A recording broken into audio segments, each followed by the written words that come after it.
Hello dear student, जैसा कि आप लोग जानते हैं कि आपके एग्ज़ाम्स बहुत ज़्यादा करीब आ चुके हैं, तो हम लोग आपके ला रहे हैं मैराथन सेशन, जिसमें हम लोग आपका एक एक सब्जेक्ट ज्योग्राफी सब उठा के हम लोग पूरा करवा रहे हैं एक साथ। तो आज मैं ले आई हूँ आपकी ज्योग्राफी का फुल रिवीजन, जिसमें मैं सारे चैप्टर्स आपको करवाऊंगी ज्योग्राफी के, इंडिया साइज एंड लोकेशन से लेकर आपका पॉपुलेशन चैप्टर, हर चैप्टर हम लोग जो है करेंगे डियर स्टूडेंट बहुत बढ़िया तरीके से।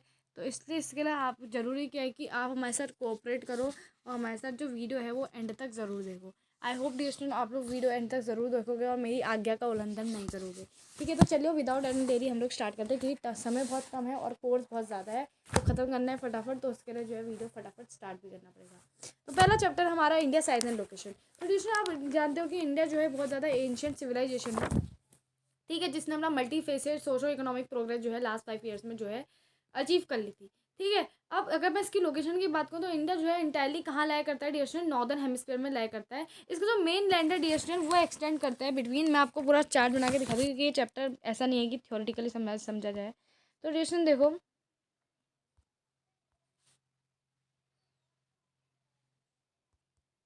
इंडिया जो है डियर स्टूडेंट्स लाया करता है नॉर्दर्न हेमिस्फीयर में, यानी कि देखो एक होता है नॉर्दर्न हेमिस्फीयर और एक होता है सदर्न हेमिस्फीयर।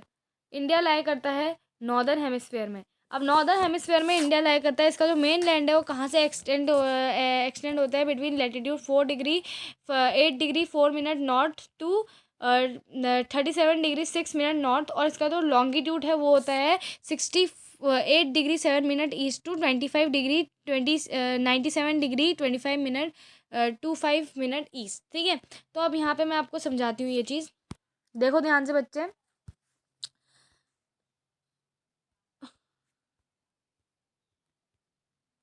ठीक है, तो यहाँ पे अगर आप ये चार्ट देखोगे, मैंने यहाँ पे आपके लिए कर दिया, छोटा सा है थोड़ा।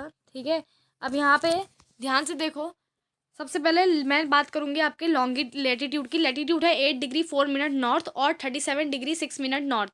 तो यहाँ पे देखो बच्चे 84 डिग्री आपको दिख रहा है, यहाँ पे मैं दूसरा कलर चूज़ करती हूँ, ये आपको 84 डिग्री दिख रहा होगा। ठीक है, 4 मिनट नॉर्थ। तो यहाँ पे जो है देखो 8 डिग्री नॉर्थ ये है लेटीट्यूड, लेटी हुई लाइन देखो ऐसी वाली। ठीक है, 8 डिग्री ये है। ठीक है, अब ये जो 8 डिग्री है डियर स्टूडेंट, इसके थोड़ा नीचे ही तो आएगा 8 डिग्री, जो 8 डिग्री 4 मिनट नॉर्थ है, यहाँ पे देखो थोड़ा सा ऊपर है, यहाँ पे इंडिया का लैंड पूरा चिपका नहीं है 8 डिग्री से, वो थोड़ा सा ऊपर है, इधर को है ना। तो इसका मतलब 8 डिग्री 4 मिनट नॉर्थ क्या है, लेटीट्यूड है। और क्या था लेटीट्यूड, लेटीट्यूड था 37 डिग्री 6 मिनट ईस्ट।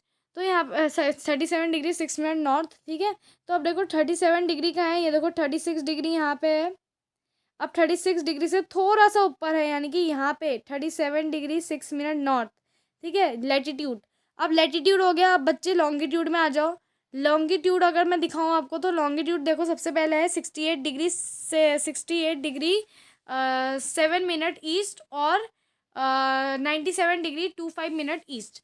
तो यहाँ पे देखो 68 डिग्री का है, 68 लॉन्गिट्यूड देखो, लॉन्गिट्यूड है मतलब सीधी हुई लाइन। तो यहाँ पे देखो 68 डिग्री मिल गया। अब 68 डिग्री 7 मिनट ईस्ट है, तो यहाँ पे देखो 68 डिग्री के बच्चे आप थोड़ा सा आगे चले जाओ, यहाँ पे जो है इंडिया का लाई कर रहा है।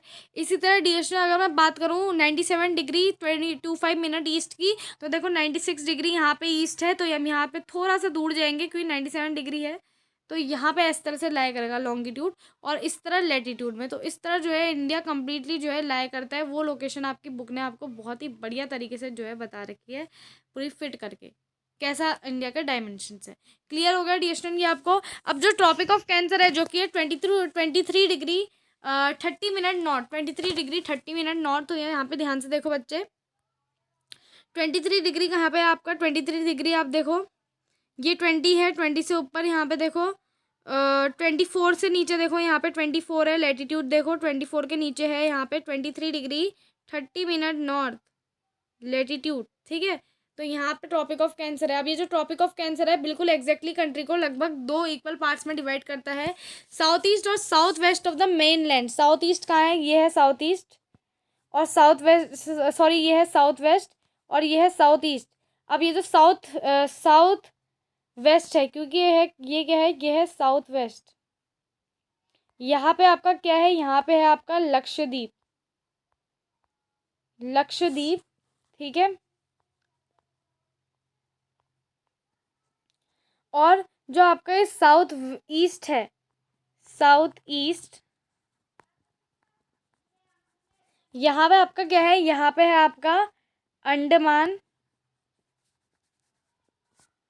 And Nicobar, Nicobar island. ठीक है, तो यहाँ पे देखो दोनों समझ में आ गया। अब डिस्टेंस नेक्स्ट क्या है, नेक्स्ट है हमारे पास सदर्न मोस्ट पॉइंट जो है इंडियन यूनियन का, जिसको हम लोग कहते हैं इंदिरा पॉइंट। ठीक है, ये सी वाटर में डिस्टेंस इमर्ज हो गया था ड्यूरिंग 2004 सुनामी। ठीक है, अब डिस्टेंस साइज की बात करूँ अगर इंडिया की, तो इंडिया का साइज डिस्टेंस अगर साइज की बात करी जाए तो दूसरा कलर चूज करते हैं। अब एक एक कलर हम लोग डिफरेंट कलर्स में जाएंगे, थोड़ा हम लोग लेते हैं इस बार ग्रीन ले लेते हैं, चलो ग्रीन कभी यूज़ नहीं करा है। ठीक है, तो अगर मैं ग्रीन लूँ तो यहाँ पे देखो बच्चे, सबसे पहले हम लोग समझेंगे साइज। तो लैंडमार्क जो है इंडिया का, उसकी टोटल एरिया की अगर मैं बात करूँ बच्चे, इस टोटल एरिया की, तो इंडिया की जो टोटल एरिया है वो है 3.3 एक मिनट ना, ये में से 3 गंदा लिखा जा रहा है, 3.28 मिलियन स्क्वायर किलोमीटर्स। ठीक है, अब और ये जो एरिया डिस्ट्रीब्यूशन पूरे वर्ल्ड के हिसाब से अगर मैं देखूँ तो वर्ल्ड का 2.4% ये पूरा एरिया आता है। ठीक है, अब डियर स्टूडेंट नेक्स्ट क्या है, नेक्स्ट है इंडिया की पूरी जो लैंड बाउंड्री है। तो अगर मैं इंडिया की लैंड बाउंड्री की बच्चे बात करूँ, यानी कि अगर मैं ऐसे करके इंडिया का पूरा लैंड बाउंड्री कवर करूँ, ये यहाँ से लेकर यहाँ से, यहाँ से लेकर यहाँ से, यहाँ से लेकर लैंड बाउंड्री अगर मैं पूरी इंडिया की कवर करूँ, तो जो इंडिया की लैंड बाउंड्री है वो है 5200 किलोमीटर्स। ठीक है, और इंडिया की अगर सिर्फ मैं कोस्टल लाइंस की बात करूँ, सिर्फ मैं अगर कोस्टल लाइंस देखूँ, ये वाला पार्ट देखूँ, तो कोस्टल लाइन जो है इस इंडिया की है 7516.6 किलोमीटर्स। यूनिट हमेशा लिखनी है आपको। ठीक है, तो ये है इंडिया का चीज़। अब आपको ये भी समझ में आ गया। अब दोस्तों नेक्स्ट क्या बताया, नेक्स्ट आपको बता रखा है कि साउथ जो है अबाउट 22 डिग्री नॉर्थ लेटीट्यूड है। साउथ देखो 22 डिग्री नॉर्थ लेटीट्यूड, 20 कहाँ है, 20 इधर है, 22 जो है थोड़ा सा ऊपर है, यहाँ पे होगा। तो आप देख लो साउथ यहाँ 22 डिग्री नॉर्थ लेटीट्यूड है, और धीरे धीरे नीचे टैपर होने लग जाता है, ऐसे ऐसे पतला होने लग जाता है। ठीक है, और डिवाइड करता है सी को दो पार्ट्स में, एंड अरेबियन सी यहाँ पे क्या है, ये है अरेबियन सी, और ये जो इस साइड वाली है ये क्या है आपका, ये है बे ऑफ बंगाल। क्लियर, अब डिस्टेंस ये आपको क्लियर हो गया। अब नेक्स्ट क्या है, नेक्स्ट आपका क्या है, latitude and longitude of the main land is about 30 degree. ठीक है, despite being east west appears to be smaller than north south. लेकिन ये देखो इसके बावजूद जो आपका ईस्ट वेस्ट है डिस्टेंस, यानी कि ईस्ट लेके वेस्ट का जो पार्ट है वो जो है हमें लगता है कि जो नॉर्थ साउथ की डिस्टेंस है इससे छोटा है। पता नहीं क्यों लगता है, लेकिन वो दोनों जो है इक्वल है। क्लियर, और इसमें क्या लिखा है, that the latitude and longitude extend of the main land is about 30 degree. बच्चे एक बात यहाँ ध्यान देने वाली है कि जो डिफरेंस होता है दो लैंगिट्यूड लाइंस के बीच में, वो होता है आपके 4 मिनट का डिफरेंस। ठीक है, 4 मिनट का डिफरेंस होता है। और अगर ये बता रहे हैं आपके पूरे 30 लॉन्गिट्यूड्स हैं, तो 30 × 4 कितना हुआ आपका, 120 हुआ।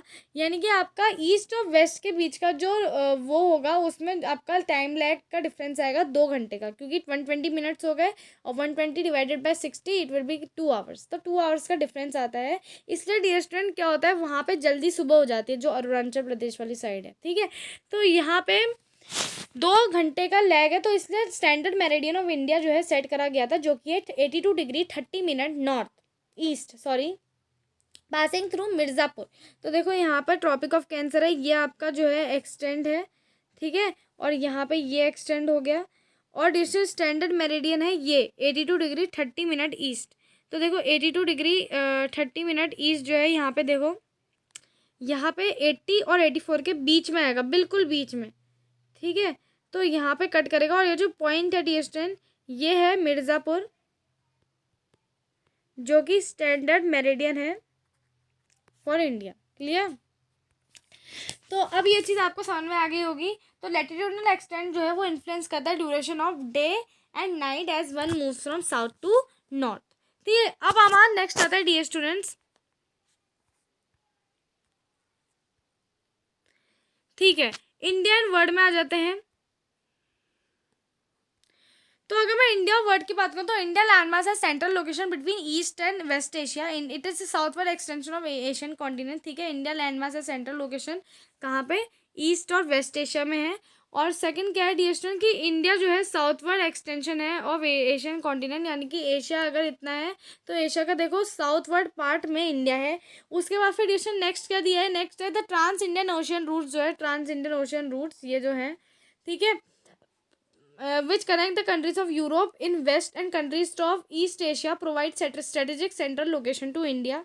Deccan Peninsula जो है, ये जो पेनिनसुला है Deccan Peninsula distance proteases into Indian ocean, ये इंडियन ओशन है आपको पता है, ठीक है, thus helping India to establish close contact with West Asia, Africa and Europe in western coast. ठीक है, यहाँ पे west Asia, Africa, Europe western कोर्स और east Asia and south east from the eastern course.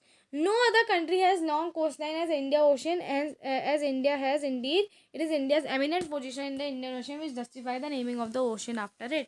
ठीक है, तो अब देखो distance since the opening of Suez canal की ओपनिंग हुई थी 1869 में, तो जो डिस्टेंस है बिटवीन यूरोप एंड यूरोप जो है इंडिया की और यूरोप की जो डिस्टेंस है वो 7000 किलोमीटर से रिड्यूस हो गई है। ठीक है, अब डिस्टेंस यहाँ पे हमारे पास है कुछ कंट्रीज़ के नाम, ये देखो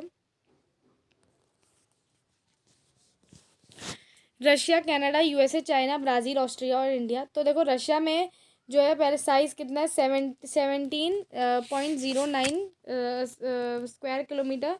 देन आपका आता है कनाडा, कनाडा में है 9.98 स्क्वायर किलोमीटर। देन आपका आता है यूएसए, यूएसए में है 9.83 स्क्वायर किलोमीटर। देन आपका आता है चाइना, चाइना में है 9.60 स्क्वायर किलोमीटर। देन आपका आता है ब्राज़ील, ब्राज़ील में है 51 स्क्वायर किलोमीटर। देन आपका आता है ऑस्ट्रेलिया, ऑस्ट्रेलिया में है 7.69 स्क्वायर किलोमीटर और इंडिया में है आपका 3.28 स्क्वायर किलोमीटर्स।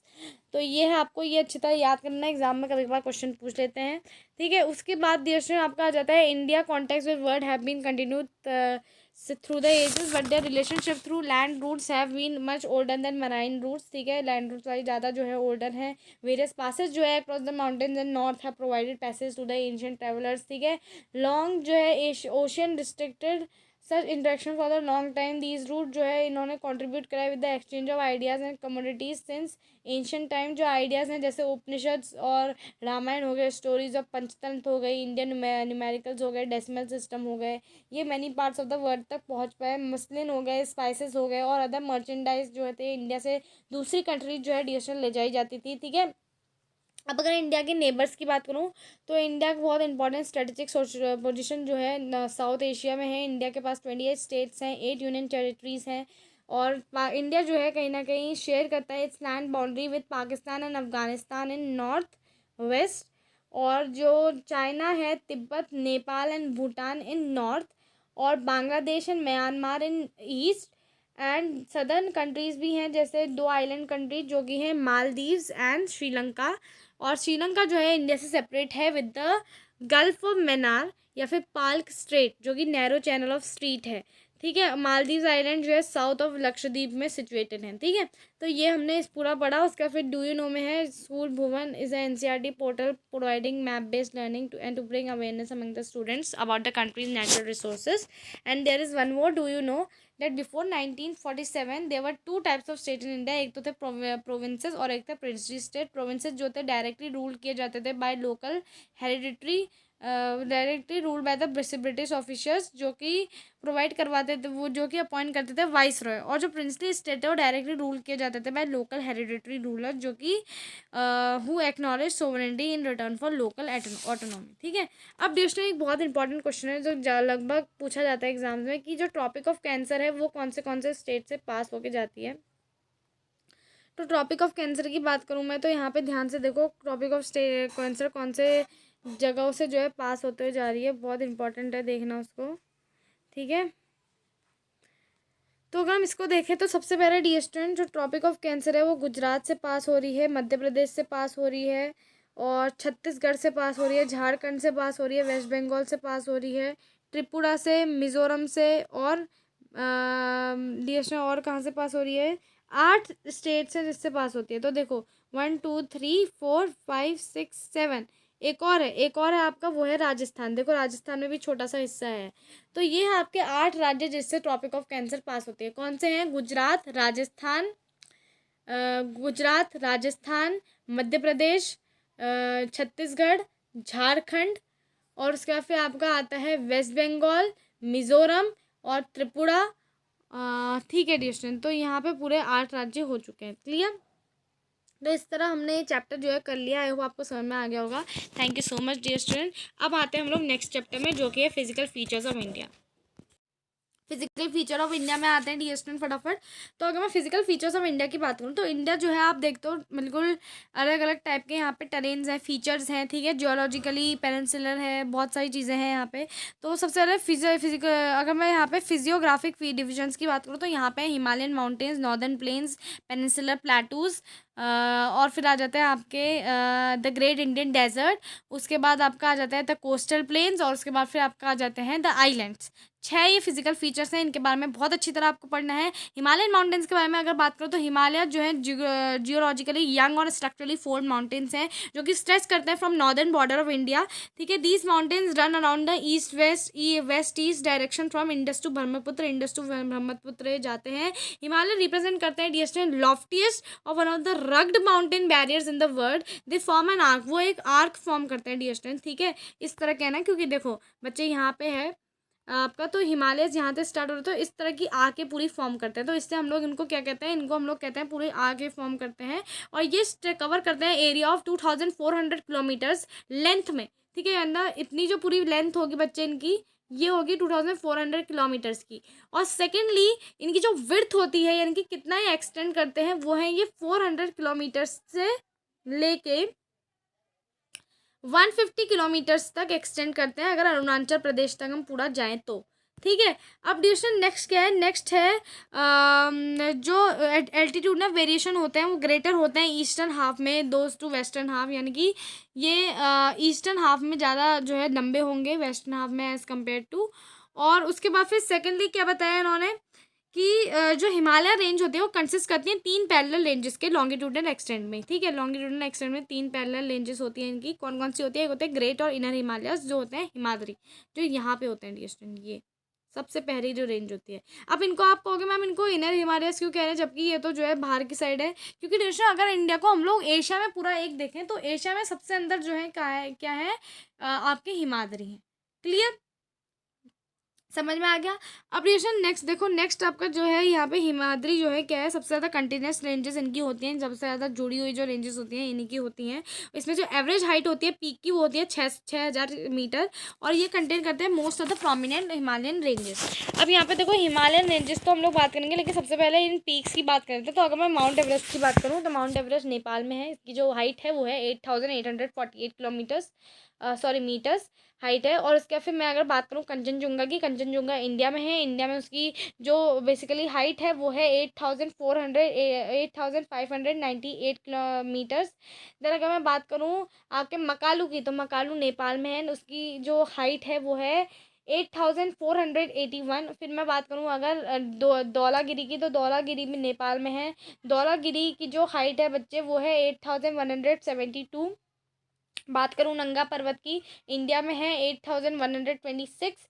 अन्नपूर्णा की बात करूँ नेपाल में है डियर स्टूडेंट, और इसकी जो हाइट है वो है 8078। नंदा देवी की बात करूँ, इंडिया में है डियर स्टूडेंट, इसकी हाइट है 7817।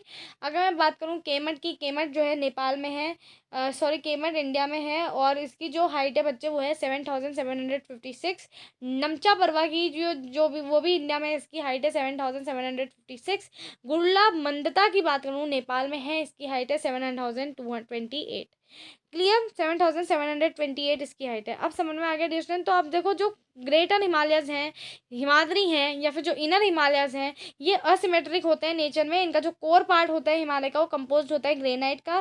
पेरिनली स्नो बाउंड होते हैं, इनकी पूरे साल भर जो है स्नो रहती है। नंबर ऑफ ग्लेशियर जो है डिसेंड करते हैं फ्रॉम दीज रेंजेस से। अब जो रेंज इसके साउथ में है, यानी कि ठीक इसके नीचे है हिमाद्री की, अगर मैं बोलूँ, थोड़ा दूसरा पेन हम लोग लेते हैं, क्योंकि बिल्कुल भी आपको आई थिंक सो दिख नहीं रहा होगा। येलो लेती हूँ मैं, ठीक है। तो ये देखो, ये आपके क्या थे, एक मिनट, इससे तो और भी नहीं दिख रहा है गाइस। ओके, ब्लू लेते हैं। तो देखो ये आपके क्या थे, ये था आपके हिमाद्री। अब इसके जस्ट नीचे जो ये वाली रेंज है ना, जिसमें मेरा ब्लू कलर जा रहा है, ये वाली, ये है आपके हिमाचल। क्लियर। तो ये देखो, range lying south of the Himadri forms the most rugged mountain system, जिसको हम लोग हिमाचल या फिर लेसर हिमालयस बोलते हैं। ये जनरली कंपोस्ट होते हैं highly compressed soil, highly compressed and Altered rock के। और इनका जो एल्टीट्यूड वेरिएशन होता है वो होता है 3700 टू 4500। और जो इनकी एवरेज विड्थ होती है डिस्टेंस, वो होती है 550 किलोमीटर्स की। वाइल जो पीर पंजाल रेंज होती है वो फॉर्म करती है longest and most important range. Dhauladhar हो गई, महाभारत रेंजेस हो गई, ये भी प्रोमिनेंट वन है। रेंज जो है कंसिस्ट करती है फेमस वैली ऑफ कश्मीर और कुल्लू वैली और जो कांगड़ा वैली है वो। ठीक है। रीजन जो है बहुत ज़्यादा जाना जाता है अपने हिल स्टेशंस के लिए। उसके बाद जो आउटर मोस्ट रेंज होती है हिमालयस की, उसको हम लोग क्या कहते हैं, उसको हम लोग शिवालिक कहते हैं। ठीक है। ये देखो हिमाचल से भी जो नीचे वाली आएगी। ठीक है। उसके बाद जो शिवालिक्स होती है बच्चे, शिवालिक जो है कहीं ना कहीं एक्सटेंड करते हैं over the width of 10 to 50 kilometres. ठीक है। और इसकी जो एवरेज हाइट होती है वो होती है 900 किलोमीटर से लेकर 1100 किलोमीटर मीटर्स तक। किलोमीटर्स बार बार निकल जाता है मीटर से। ठीक है। ये जो रेंजेस होते हैं ये कंपोज होते हैं अनकॉन्सोलिडेटेड सेडिमेंट्स, जो कि ब्रॉड डाउन होते हैं by the reverse from the main Himalayan ranges located father in the north. ठीक है। तो ये जो वैलीज होते हैं कवर्ड होते हैं with thick gravel and alluvium. और जो लॉन्गिट्यूडनल वैली होती है लाइंग बिटवीन लेसर हिमालयस यानी कि हिमाचल और जो शिवालिक्स के बीच में, जो बीच में लॉन्गिट्यूडनल वैली पड़ती है, इन वैलीज को हम लोग कहते हैं डून्स। जैसे देश में बहुत वेल नोन डून्स है, जैसे देहरादून हो गए, कोटली ड्यून हो गई, पैटली ड्यून हो गई, ये सब बहुत वेल नोन डून्स है। अब बिसाइड्स लॉन्गिट्यूडनल डिविजन्स, जो हिमालयस है वो जो है डिवाइडेड है on the basis of region from west to east. ठीक है। अगर मैं डिवीजन की बात करूँ तो वेस्ट टू ईस्ट में भी डिवाइडेड है हिमालयस, क्योंकि तो रिलेशन जो हिमालयस लाई करते हैं इंडस और सतलुज रिवर्स के बीच में, उन हिमालयस को हम लोग क्या कहते हैं, उनको देते हैं पंजाब हिमालयस। जो हिमालयस लाई करते हैं कश्मीर और हिमाचल कश्मीर या फिर ये पंजाब हिमालयस कहते हैं, या फिर इनको हम लोग कश्मीर और या हिमाचल हिमालयस भी कहते हैं। फिर जो हिमालयस लाई करते हैं सतलुज से लेकर काली रिवर तक, इनको हम लोग कहते हैं कुमाऊं हिमालयस। जो हिमालयस लाई करते हैं काली से तीस्ता रिवर के बीच में, इनको हम लोग कहते हैं नेपाल हिमालयस। जो हिमालयस लाई करते हैं तीस्ता से लेकर दिहांग रिवर तक, इनको हम लोग कहते हैं आसाम हिमालयस। क्लियर। अब बच्चे नेक्स्ट क्या है, नेक्स्ट आपका है ब्रह्मपुत्र, जो है मार्क करता है eastern most boundary of the Himalayas. तो बियॉन्ड दिहांग जॉर्ज जो हिमालयस हैं वो बेंड करते हैं शार्पली साउथ की तरफ ईस्टर्न बाउंड्री के साथ, उसको हम लोग क्या कहते हैं, पूर्वांचल कहते हैं या फिर ईस्टर्न हिल्स एंड माउंटेन्स भी कहते हैं।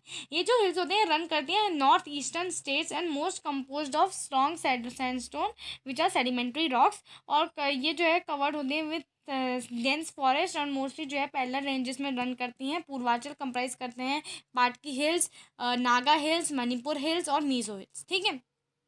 ये चीज़ हो गया। अब डिस्टर हम लोग आ जाते हैं नॉर्दर्न प्लेन्स में। अगर मैं नॉर्दर्न प्लेन्स की बात हो तो नॉर्दर्न प्लेन जो है किससे बना है, with the interplay of 3 major river system, जिसको हम लोग कहते हैं इंडस, गंगा और Brahmaputra along with their tributaries. अगर मैं प्लेन की बात करूँ तो प्लेन जो है कहीं ना कहीं फॉर्म्ड है ऑफ एलुवियल सॉइल। ठीक है। एलुवियल सॉइल से बना है। डिपोजिशन जो है एलुवियल का vast basin lying in the foot hills of the Himalaya जो है मिलियन ओवर, तो उससे जो है फर्टाइल प्लेन जो है बना है। अराउंड 7 लाख स्क्वायर किलोमीटर की एरिया में फैला हुआ है। प्लेन जो है 2400 किलोमीटर लॉन्ग है और उसकी विड्थ है 2240 to 320 kilometres in the broad. वो डेंसली पॉपुलेटेड फिजियोग्राफिक डिवीजन है। ठीक है। और which rich soil cover combined with adequate water and supply, और जो फेवरेबल क्लाइमेट भी इस रीजन में रहता है। एग्रीकल्चर प्रोडक्टिव पार्ट होता है इंडिया का। क्लियर। अब नेक्स्ट आता है जो रिवर्स आती हैं डिस्टेंट नॉर्दर्न माउंटेन से, वो जो है डिपोजिशनल वर्क में जो है इन्वॉल्व होती हैं, क्योंकि उस वहाँ नॉर्दर्न प्लेन में बहुत सॉइल सिल्ट वगैरह रहता है। तो जब उनका लोअर कोर्स आता है तो उनकी स्लोप, क्योंकि जेंटल स्लोप बहुत कम है, तो उसकी वजह से क्या होता है, डिस्टेंट रिवर की जो वेलोसिटी है वो डिक्रीज कर जाती है, जिसकी वजह से जो है रिवर लाइन आइलैंड जो है बन जाते हैं बीच बीच में वहाँ पे। अब नेक्स्ट क्या आता है, नेक्स्ट हमारे पास आता है माजुली। माजुली जो है डिस्टेंट ब्रह्मपुत्र रिवर है। माजुली डिस्टेंट क्या है, ब्रह्मपुत्र जो है कहीं ना कहीं रिवर है, ब्रह्मपुत्र की रिवर है, जो कि ब्रह्मपुत्र की रिवर से बना हुआ है रिवर लाइन आइलैंड है, जो कि वर्ल्ड में सबसे बड़ा है। अब डिस्टेंट जो रिवर्स हैं वो लोअर कोर्स में जो है स्प्लिट करती है न्यूमरस चैलेंजेस में, यानी कि बहुत सारे चैलेंजेस में जो है स्प्लिट करती हैं due to deposition of silt के डिपोजिशन की वजह से न्यूमरस चैनल्स में स्प्लिट करती हैं और इन चैनल्स को हम लोग क्या कहते हैं, डिस्ट्रीब्यूटरी कहते हैं। अब जो नॉर्दर्न प्लेन होता है डिस्ट्रिक्ट बॉडली डिवाइडेड है इन 3 सेक्शन। तो जो वेस्टर्न पार्ट होता है डिस्ट्रिक्ट नॉर्दर्न प्लेन का, उसको हम लोग कहते हैं पंजाब प्लेन्स, ठीक है, form by Indus and tributaries. जो लार्जर पार्ट होता है प्लेन का, वो लाई करता है पाकिस्तान के एरिया में, और इंडस एंड ट्रिब्यूटरी जैसे झेलम, चेनाब, रवि, बेयस, सतलुज, ठीक है। तो अब जो सेक्शन होता है, section of the plain dominated by doabs क्या होता है डिस्टेंट, 2 वाटर बॉडीज, ठीक है। और पंजाब किससे बना है, पंजाब बना है 2 शब्दों से, पंच मीनिंग 5 और अब मीनिंग वाटर। तो यहाँ 5 वाटर बॉडीज़ हैं, क्योंकि इंडस की 5 जो ट्रिब्यूटरीज़ हैं, मतलब डिस्ट्रीब्यूटरीज़ हैं, वो यहाँ पे हैं। अब गंगा प्लेन की अगर मैं बात करूँ तो गंगा प्लेन डिस्टेंस एक्सटेंड करता है between Ghaghara and Teesta rivers, ठीक है। तो ये स्प्रेड करता है from north India, Haryana, Delhi, UP, Bihar, partly Jharkhand और वेस्ट बंगाल से, ठीक है। ईस्ट में particularly in Assam lies in Brahmaputra plain, ठीक है। अब जो नॉर्दर्न प्लेन है डिस्टर, वो जनरली जो है कहीं ना कहीं डिस्क्राइब किया जाता है कि ये फ्लैट लेन है और इसमें फ्लैट लैंड है और इसमें कोई वेरिएशन नहीं है रिलीफ में, लेकिन ये ट्रू नहीं है डिस्टर, क्योंकि नॉर्दर्न प्लेन की अगर बात की जाए तो नॉर्दर्न प्लेन में भी जो है बहुत वेरिएशन है। तो रिवर जो है after descending from the mountain जो है डिपॉजिट करती हैं पेबल्स और नैरो बेल्ट फॉर्म करती हैं from 8 to 16 kilometres with lying parallel to the slopes of Shivaliks, और इसको हम लोग क्या बोलते हैं, बाबर बोलते हैं।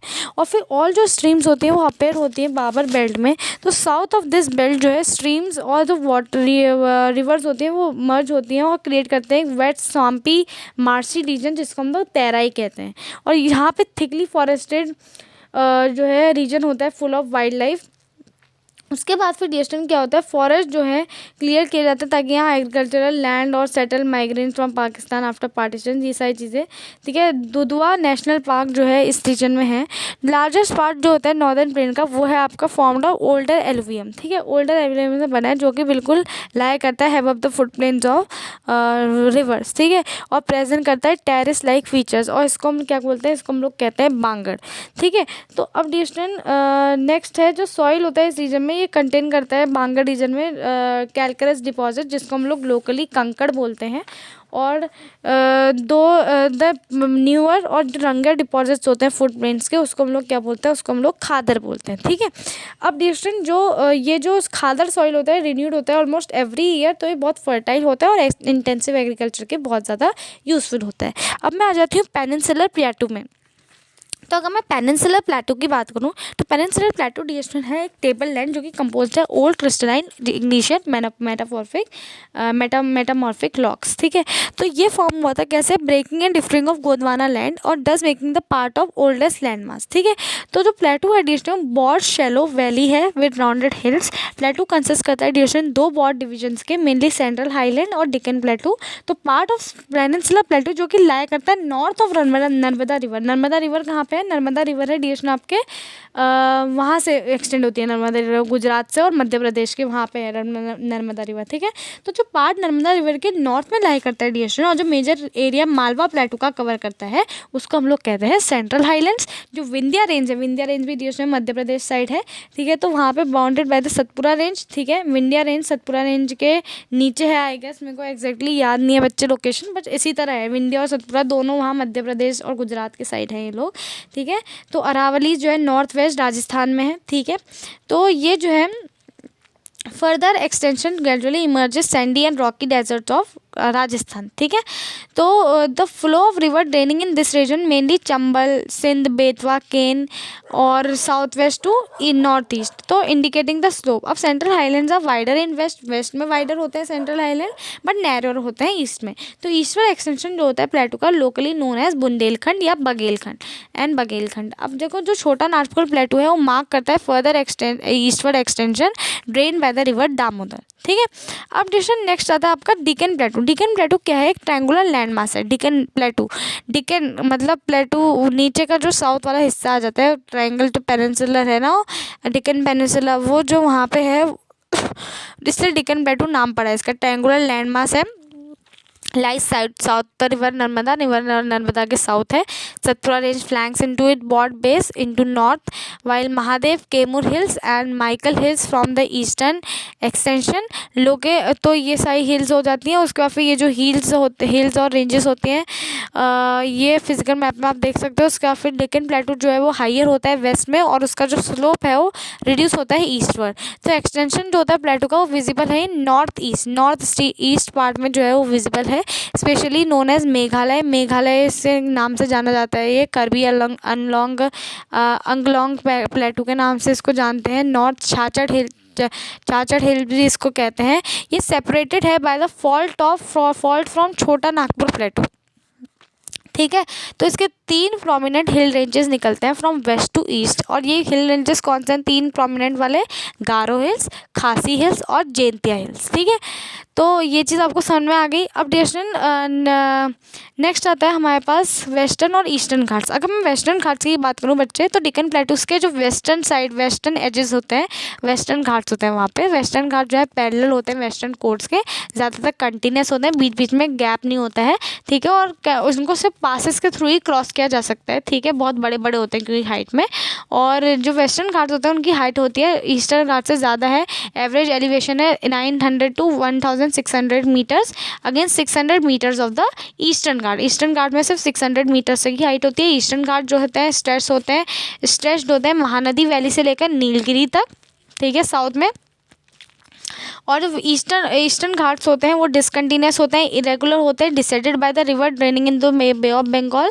और जो वेस्टर्न घाट होते हैं वो कॉज करते हैं orographic rain by facing eastern bearing moist wind to rise along the western slopes of Ghats, ठीक है। तो माला ओरोग्राफिक रेन होती है। और वेस्टर्न घाट जो होते हैं वो डिफरेंट लोकल नेम से जाने जाते हैं। हाइट जो होती है वेस्टर्न घाट की प्रोग्रेसिवली इंक्रीज होती है फ्रॉम नॉर्थ टू साउथ, यानी कि साउथ में सबसे ऊंची इनका रहता है पीक। तो हाईएस्ट पीक है अनाईमुडी जो कि 2695 मीटर्स, और डोडा बेटा जो कि है आपका 2637 मीटर्स, ठीक है। महेंद्रगिरी जो है डिस्टेंस 1501 मीटर्स जो कि हाईएस्ट पीक है ईस्टर्न घाट्स में। शिवरॉय हिल्स हो गए, जवादी हिल्स हो गए, ये भी जो है south east of the eastern ghat जो है लोकेटेड है, क्लियर। अब अगर मैं उडगा मंडलम की बात करूँ तो ये पॉपुलरली किससे नाम जाता है? ऊटी और कुडाई कनाल नाम से जो है जाना जाता है, ठीक है। अपडेशन जो एक डिस्टिंक्ट फीचर है पेनिनसुलर प्लेटू का, बहुत इंपॉर्टेंट है, ध्यान से सुनना, वो है आपका ब्लैक सॉइल का, जिसको हम लोग कहते हैं डेक्कन ट्रैप। अब ब्लैक सॉइल काफ़ी चीज़ों में जो है इस्तेमाल होता है, कॉटन की ग्रोथ करने के लिए, कॉटन उगाने के लिए यूज़ करते हैं हम लोग, ठीक है। तो ये जो है कहीं ना कहीं वॉल्केनिक ओरिजिन है यहाँ पे, हैंस रॉक जो है कहीं ना कहीं इग्नियस होते हैं, ठीक है। वॉल्केनिक इरप्शन हो रहा है तो रॉक जो है इग्नियस रॉक्स है। पूरी साइकिल पढ़ी ना, rock cycle, igneous sedimentary rocks और मेटामॉर्फिक रॉक, वही रॉक साइकिल को याद करते हुए चलना है, ठीक है। तो ये रॉक जो होते हैं कहीं डेंड्यूएट होते हैं ओवर द टाइम, और जो है रिस्पॉन्सिबल होता है formation of the black soil के लिए। अरावली हिल्स लाई करती है वेस्टर्न में, ठीक है, मैंने बताया ना, राजस्थान साइड लाई करती है। नॉर्थ वेस्टर्न मार्जिन जो होते हैं, and the north western margin में क्या है आपके प्लेटू, पेनिनसुलर प्लेटू है।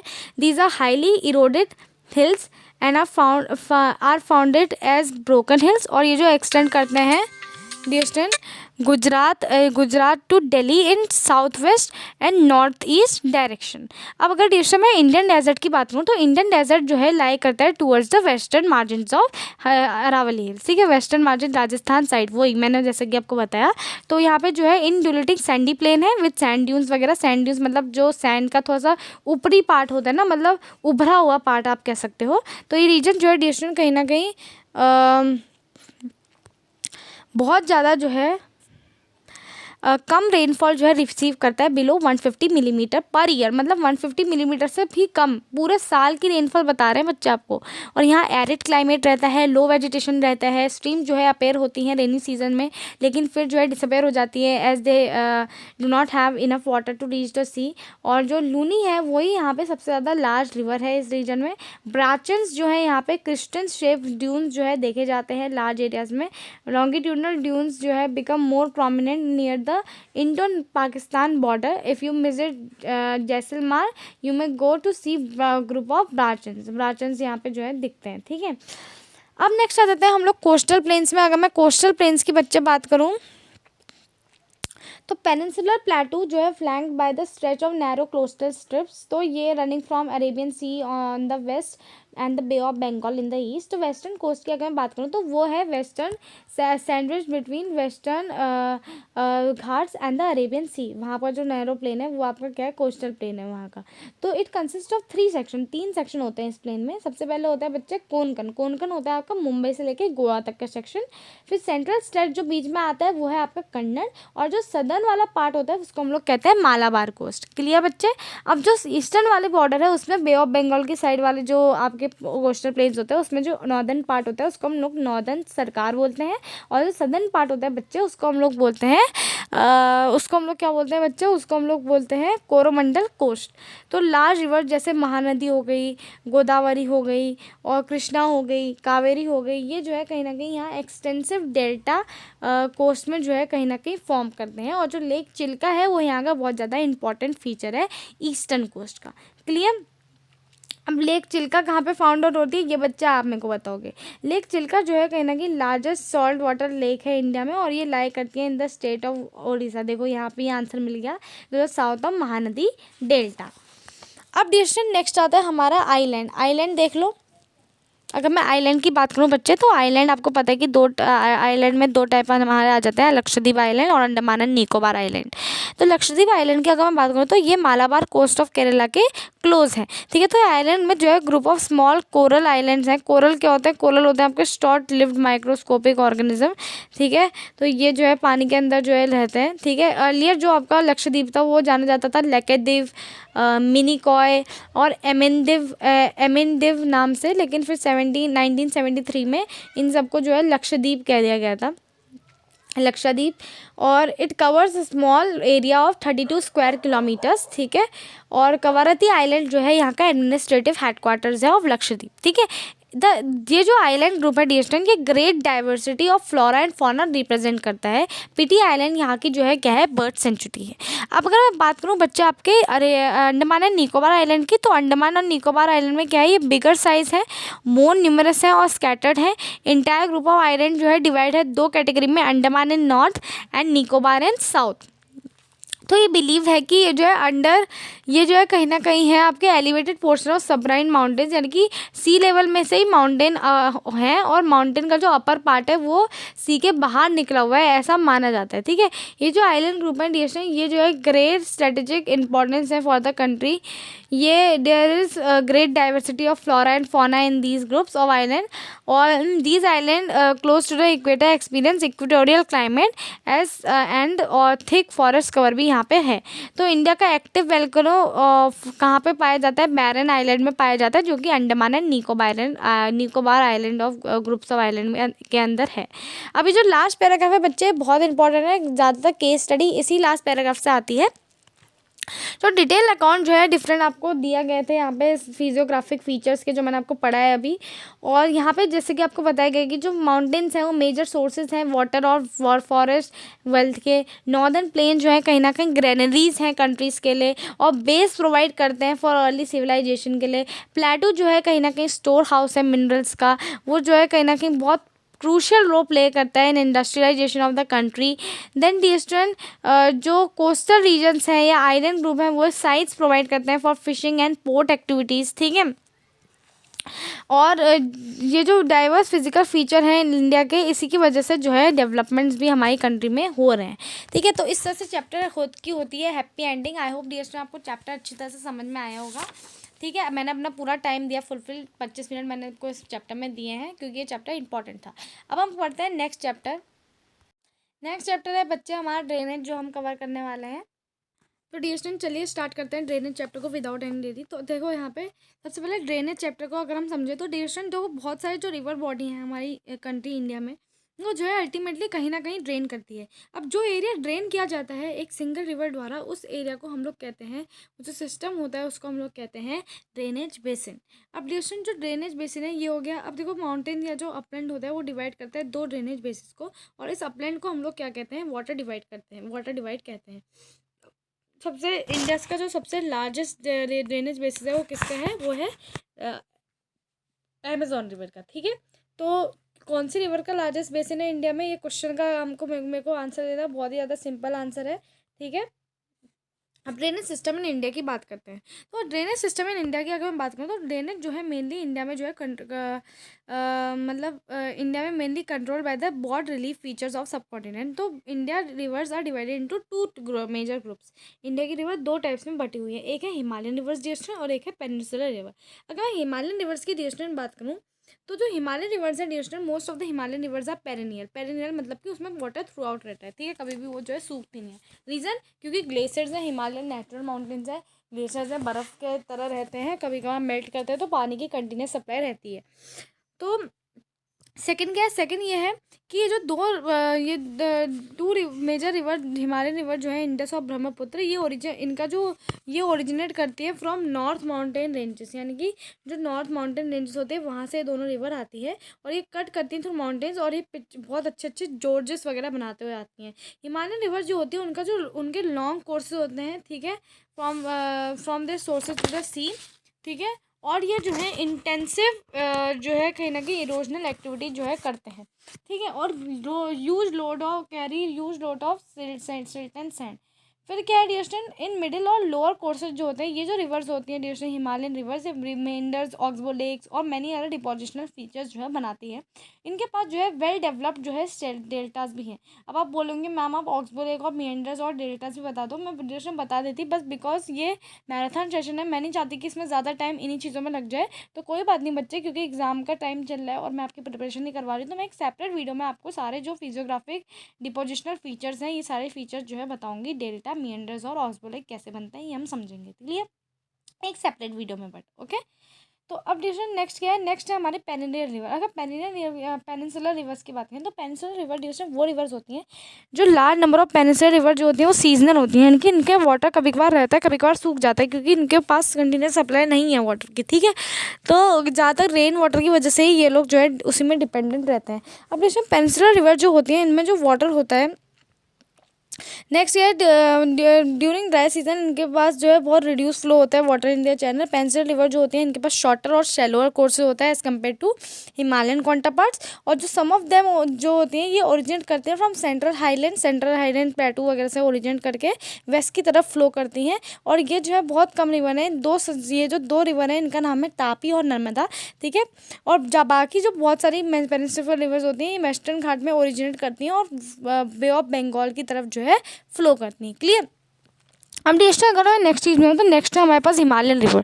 तो हिमालयन रिवर मैंने जैसे कि आपको बताया कि 3 हिमालयन रिवर है जो कि मेजर हैं, जो वो हैं इंडस, गंगा और ब्रह्मपुत्र। अब ये जो रिवर होती हैं जैसे ये बहुत लॉन्ग होती हैं और बहुत सारी इंपॉर्टेंट ट्रिब्यूटरीज द्वारा ये ज्वाइन होती हैं बिटवीन देयर में, तो वे के दौरान। तो duration river along with this tributary को हम लोग क्या कहते हैं, रिवर सिस्टम कहते हैं। तो अब सबसे पहले हम लोग पढ़ते हैं इंडस रिवर सिस्टम के बारे में। तो अगर हम इंडस रिवर सिस्टम के बारे में पढ़ें तो सबसे पहले ड्यूरेशन जो इंडस होती है वो राइजेस करती है तिब्बत में इंडस जो है राइज करती है in the near the lake Mansarovar, ठीक है। मैं डायग्रामेट्रिकली इसको आपको समझाऊंगी, क्लियर, ठीक है बच्चे, डायग्रामेट्रिकली हम लोग इसको समझेंगे। तो सबसे पहले ये हमारा इंडिया का मैप आ गया।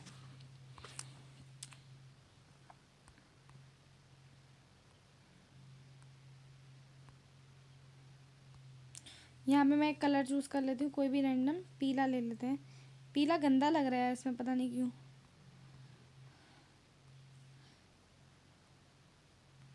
ओके, तो ये देखो बच्चे, इंडस रिवर जो है तिब्बत से ओरिजिन है इसका, ठीक है। Tibet near lake Mansarovar flow करती है वेस्ट की तरफ, इंडिया की तरफ आती है, ठीक है। और इंडिया में लद्दाख एंटर करती है, पिक्चरस जॉर्ज वगैरह बनाती है। सेवरल ट्रिब्यूटरीज जो है इसकी झांसकर, नुब्रा, हुंसा और श्योक, ये जो है ज्वाइन करती है इंडस को कहीं ना कहीं कश्मीर में। और फिर ये जो है इंडस फ्लो करती है थ्रू बल्तिस्तान से फ्लो करते हुए जो है, और गिलगिट से इमर्ज करती है माउंटेन्स इन एटॉक में जो है, माउंटेन्स इन एटॉक में जो है ये रिवर कहीं ना कहीं आती है। और फिर सतलुज, बियर, चेनाब जो है, झेलम इसको ज्वाइन करते हैं। ये यहाँ पे एटॉक है, ये देखो यहाँ पे से फ्लो करा है, यहाँ पे जो है बच्चे ये है एटॉक, ठीक है। यहाँ पे ये सारी जो इसकी और भी ज़्यादा जो ये हैं ये सब भी ज्वाइन करती हैं ट्रिब्यूटरीज, ठीक है। चेनाब रिवर और सतलुज, ये लोग भी इनको इसको जो है कहीं ना कहीं ज्वाइन करते हैं। और इंडस में near Mithankot in Pakistan, और नियर, अच्छा, join together to enter Indus near Mithankot, और फिर ये इंडस के साथ ही चलते चलते कहाँ को आ जाते हैं, मिठान कोट, पाकिस्तान में। फिर उसके बाद जो इंडस है रिवर वो साउथवर्ड जो है फ्लो करती है, और वो अरेबियन सी जो है फाइनली यहाँ कराची स्टेशन के बाद फिर यहाँ पे डायरेक्ट जो है क्या कहते हैं, अरेबियन सी की तरफ जाती है। तो इंडस प्लेन जो है उसका वेरी जेंटल स्लोप है। टोटल लेंथ इंडस की है 2900 किलोमीटर्स, ठीक है, 2900 किलोमीटर्स इसकी टोटल लेंथ है, क्लियर। और फिर जो इंडस है one of the longest river में आती है वर्ल्ड में, और जो little over 1/3 of Indus is located in India. India में इंडस बहुत कम लोकेटेड है, देखो इधर लोकेटेड है, थोड़ा सा यहाँ पे गुजरात में छू दिया है, तो बहुत कम लोकेटेड है, इसलिए इंडिया इतना पानी इसका लेता है नहीं, ठीक है। कौन कौन से स्टेट में लोकेटेड है इंडिया, तो देखो इंडिया में ये लद्दाख में लोकेटेड है, जम्मू एंड कश्मीर में लोकेटेड है, हिमाचल प्रदेश में लोकेटेड है, पंजाब में लोकेटेड है, और रेस्ट जो है कहाँ है, पाकिस्तान में, ठीक है। तो अब ये जो according to Indus water treaty, अब बच्चे इंडस वाटर ट्रीटी के अनुसार हम 1960 में ट्रीटी आई थी, इंडिया सिर्फ जो है 20% of total water carried bye Indus river system जो है यूज़ कर सकते हैं, ठीक है, क्योंकि भाई इंडिया में ज़्यादा आ ही नहीं रहा है पानी, है ना। तो इसलिए ये जो वाटर इंडिया में आता है इंडस वाला, ये इसको यूज़ करता है इरीगेशन इन पंजाब में इरीगेशन कार्य के लिए यूज़ होता है, क्योंकि वहाँ बहुत एग्रीकल्चर फील्ड वगैरह है। फिर हरियाणा और सदर्न और वेस्टर्न पार्ट्स ऑफ राजस्थान में भी इसको जो है यूज़ किया जाता है, क्योंकि वहाँ पानी की कमी है।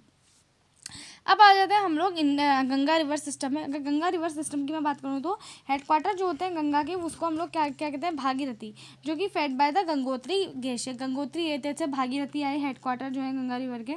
उसके बाद ही गंगा आई वहाँ से, फिर अलकनंदा को गंगा ने ज्वाइन किया देवप्रयाग में उत्तराखंड में, और उसके बाद फिर हरिद्वार में गंगा जो है इमर्ज करती है from mountains to the plane.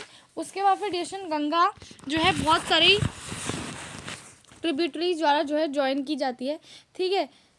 कुछ कुछ ट्रिब्यूटरीज तो गंगा की ऐसी हैं जो खुद भी मेजर रिवर हैं, जैसे यमुना हो गई, घाघरा हो गई, और गंडक हो गई, कोसी हो गई, ये इसकी कुछ कुछ ट्रिब्यूटरीज हैं। जो रिवर यमुना है वो यमुनोत्री ग्लेशियर से आती है, हिमालय से फ्लो करती है parallel to the Ganga, and its right bank tributary meets at Ganga at Allahabad, Allahabad में मीट करती है। घाघरा, गंडक, कोसी जो है वो राइज करता है नेपाल हिमालयाज में। वो जो रिवर्स हैं वो भी जो है ये जो रिवर्स हैं कहीं ना कहीं नॉर्दर्न प्लेन्स को बहुत ज़्यादा फ्लड लाते हैं, नॉर्दर्न प्लेन में वाइड स्प्रेड डैमेज भी देते हैं, लेकिन वो कहीं ना कहीं सॉइल को एनरिच करते हैं और एग्रीकल्चर यूज़ के लिए बनाते हैं। जो मेन ट्रिब्यूटरीज हैं डिस्टेंस जो कि पेनिनसुलर अपलैंड से आती हैं, वो हैं डिस्टेंस आपकी चंबल, बेतवा और सेन, ठीक है। ये कहीं ना कहीं राइज करती हैं फ्रॉम सेमी एरिड एरियाज, इनके पास शॉर्टर कोर्सेज होता है, ज़्यादा पानी कैरी नहीं करती हैं, ठीक है। अब जैसे नेक्स्ट है नमामि गंगे प्रोग्राम, जो कि कंजर्वेशन मिशन था, approved by flagship programme by union government in June 2014। ये अकम्प्लिश किया गया था ताकि जो गंगा को जो है कहीं ना कहीं बचाया जा सके, ठीक है। तो अब नेक्स्ट एडिशन आपका धीरे धीरे तो आपकी गंगा है वो ईस्टर्न वाइड जो है फ्लो करती है फराक्का इन वेस्ट बंगाल तक। उसके बाद फिर ईस्टर्न यहाँ पे आपको जैसा कि दिया है कि नॉर्दर्न पॉइंट जो होता है गंगा का, ठीक है, गंगा डेल्टा को, northern most point of Ganga delta किसको कहते हैं, फराक्का इन वेस्ट बंगाल जो है वहाँ का। और the river bifurcates here the Bhagirathi Hooghly जो कि हुगली जो कि डिस्ट्रीब्यूटरी है गंगा की, वो फ्लो करती है southward towards the deltaic plain to the bay of Bengal और बांग्लादेश, और फिर ज्वाइन की जाती है ब्रह्मपुत्र द्वारा। फर्दर डाउन स्ट्रीम इसको हम लोग क्या कहते हैं, मेघना कहते हैं। ये जो माइटी रिवर है distance water from the Ganga and Brahmaputra जो है फ्लो करती है बे ऑफ बंगाल में, और delta form by these river जो कि ब्रह्मपुत्र और गंगा है, इनके द्वारा जो डेल्टा बनाया जाता है उसको हम लोग कहते हैं सुंदरबन डेल्टा। सुंदरबन डेल्टा को सुंदरी ट्रीज के नाम से जाना जाता है, जो कि वहाँ उस मार्श लैंड में ग्रो करते हैं, और वर्ल्ड का लार्जेस्ट और फास्ट ग्रोइंग डेल्टा है, और उसको हम लोग home for royal tiger, Bengal tiger भी कहते हैं, ठीक है। अब आ जाते हैं डिस्ट्रिक्ट में हम लोग अपनी ब्रह्मपुत्र रिवर सिस्टम में, ब्रह्मपुत्र में भी नहीं, अभी रुको, गंगा पूरा कहाँ हुआ है, तो देखो गंगा का जो पूरा लेंथ है वो है 2500 किलोमीटर्स। अब जो ये गंगा है डियर स्टूडेंट, इसका जो ड्रेनेज पैटर्न है वो आप देख ही सकते हो, गंगा का ड्रेनेज पैटर्न आपकी बुक में दिया ही है। अम्बाला जो है लोकेटेड है वाटर डिवाइड में between Indus and Ganga river system में, वाटर डिवाइड है, यानी कि दो ड्रेनेज बेसिन को अलग कर रहा है। अब जो अम्बाला और सुंदरबन के बीच में जो प्लेन है वो स्ट्रेच करता है बिटवीन 1800 किलोमीटर्स, बट जो स्लोप का फॉल है वो है 300 मीटर्स। तो इसलिए डियर स्टूडेंट, क्योंकि स्टेशन 300 मीटर्स है, तो अगर आप इसको डिवाइड करोगे तो 6 किलोमीटर्स निकलेगा। अब 6 किलोमीटर्स निकल रहा है तो इसका मतलब डियर स्टूडेंट ये है कि there is fall of just 1 metre for every 6 kilometre, हर एक 6 किलोमीटर्स के सिर्फ 1 मीटर ही फॉल हो रहा है स्लोप में, ठीक है। तो इसलिए रिवर जो है डियर स्टूडेंट बहुत बड़े बड़े मिएंडर्स बनाती है। अब अगर मैं ब्रह्मपुत्र रिवर सिस्टम की बात करूँ डियर स्टूडेंट, तो ब्रह्मपुत्र जो है राइज करती है तिब्बत में ईस्ट ऑफ मानसरोवर लेक और very close to the sources of Indus and Sutlej, और ये स्लाइटली लॉन्गर होती है देन इंडस, ठीक है। मोस्ट ऑफ इट्स कोर्स जो है आउटसाइड ऑफ द इंडिया है, ईस्ट वाइड पैरेलल जो है फ्लो कर रही होती है हिमालयस को। जब नमचा बरवा पहुंचती है ये, जो कि जिसकी हाइट है 7756 मीटर्स, कहीं पे 56 दी है, कहीं पे 57 दी है, फिजिकल फीचर में 56 दी थी, ठीक है। वहाँ से यू टर्न लेती है, फिर अरुणाचल प्रदेश इंडिया में एंटर करती है जॉर्ज बनाते हुए, जिसको हम लोग हेयर, यहाँ पे गंगा को हम लोग क्या, यहाँ पे ब्रह्मपुत्र को हम लोग कहते हैं दिहांग, और फिर ये जो है ज्वाइन होती है दिबांग, लोहित और many other tributaries from the Brahmaputra in Assam. और फिर ब्रह्मपुत्र को डिस्ट्रिक्ट हम लोग तजांग को भी कहते हैं तिब्बत में, और जमुना इन बांग्लादेश, ठीक है। तो अब यहाँ पे नेक्स्ट डिस्टेंस तिब्बत में जो है रिवर कैरी करती है very small volume of water carry करती है, तो लेस सिल्ट होता है और कोल्ड भी है और ड्राई एरिया है। तो इंडिया में जब वो पास करती है हाई रेनफॉल वाले रीजन से, तो यहाँ पे रिवर जो है लार्ज वॉल्यूम ऑफ वाटर और कंसिडरेबल अमाउंट ऑफ स्लिट जो है ले जाती है, ठीक है। और डिस्टेंट जो ब्रह्मपुत्र है लार्जेस्ट रिवराइन आइलैंड भी इन्होंने ही बनाया है, जो कि है माजुली। और every year during rainy season जो रिवर है वो ओवरफ्लो करती है बैंक्स को, वाइड स्प्रेड डिवेस्टेशन जो है एक डिस्ट्रक्शन लाती है असम में, बांग्लादेश में, ठीक है। लेकिन कहीं ना कहीं सॉइल को एनरिच भी करती है, ठीक है, ये सारी चीज़ें भी करती है। और जो रिवर है वो अपने चैनल्स फ्रीक्वेंटली शिफ्ट करती है, रियर बेड जो है सिट जो है और उसके बेड में रहता है, causing river bed to rise, ठीक है। अब पेनिनसुलर रिवर्स में आते हैं। पेनिनसुलर रिवर्स की अगर मैं बात करूँ तो पेनिनसुलर रिवर्स में से मैंने आपको बताया कि फॉर्म्ड बाय वेस्टर्न घाट्स से जो है निकलते हुए आती हैं ये, ठीक है। अब ये जो रिवर है डिस्टेंट ये रन करती है north to south to close to the western coast की तरफ, ठीक है। तो अगर मैं इनकी बारे में आपको बताऊं तो जो मेजर पेनिनसुलर रिवर है वो है आपके महानदी, गोदावरी, कृष्णा, कावेरी। ये जो है कहीं ना कहीं ईस्टर्न फ्लो करते हैं और ड्रेन करते हैं बे ऑफ बंगाल में। कहाँ पे ड्रेन करते हैं? बे ऑफ बंगाल में ये रिवर्स जो है ड्रेन करते हैं। लेकिन दो रिवर ऐसी है डियर स्टूडेंट जो कहाँ पे ड्रेन करती हैं, जो आपकी अरेबियन सी में जो है कहीं ना कहीं ड्रेन करती हैं, ठीक है। और तापी और नर्मदा ही ऐसी रिवर है जो एस्चुरीज बनाती हैं, ठीक है, डेल्टा नहीं बनाती हैं, ठीक है। तो अब डियर सबसे पहले अगर मैं बात करूँ नर्मदा रिवर की, तो नर्मदा रिवर जो है राइज करती है अमरकंटक हिल्स में मध्य प्रदेश में, ठीक है। अब डियर ये जो रिवर है ये जो है फ्लो करती है वेस्ट में रिफ्ट वैली में, और फॉर्म ड्यू टू फॉल्टिंग, और जब वो सी की तरफ वापस जा रही होती है on its way to the sea, जो नर्मदा है वो बहुत सारे पिक्चरस लोकेशंस भी बनाती है, ठीक है। जैसे मार्बल लॉक्स हो गया नियर जबलपुर, और नर्मदा जो है डीप जॉर्ज से निकलते हुए आती है, धुआंधार फॉल्स हो गया, और रिवर जो है प्लंग करती है ओवर द स्टीप रॉक्स, और सम जो है नोटेबल भी होते हैं। ट्रिब्यूटरीज जो होती हैं नर्मदा की बहुत छोटी हैं, और most of them join in main stream right in at right angles. Narmada basin जो है कवर करता है major part of Madhya Pradesh और गुजरात। अब नर्मदा के कंजर्वेशन के लिए एक प्रोग्राम भी चलाया गया था जो था नमामि देवी नर्मदे, ठीक है। ये स्कीम जो है चलाई गई थी। गंगा के लिए क्या चलाया गया था? नमामि गंगा प्रोग्राम, ठीक है, ये याद रखना है आपको, ठीक है। अब डिस्टेंस तापी बेसिन की अगर मैं बात करूँ तो तापी राइज करती है इन सतपुरा हिल्स, ठीक है, इन बेतूल डिस्ट्रिक्ट ऑफ महाराष्ट्र, ठीक है, बेतुल डिस्ट्रिक्ट ऑफ मध्य प्रदेश, ठीक है। और वो जो है फिर रिफ्ट वैली से जो है फ्लो करती है parallel to river Narmada, but उसका जो है बहुत छोटी है लेंथ में नर्मदा से, और जो इसका बेसिन है वो कवर करता है पार्ट्स ऑफ मध्य प्रदेश, गुजरात और महाराष्ट्र। अब डिस्टेंस जो कोस्टल प्लेन्स हैं जो लाया करते हैं between western Ghats and Arabian Sea, जो बहुत ज़्यादा पतले होते हैं, तो इससे डिस्टेंस कोस्टल लाइन जो है काफ़ी शॉर्ट होते हैं।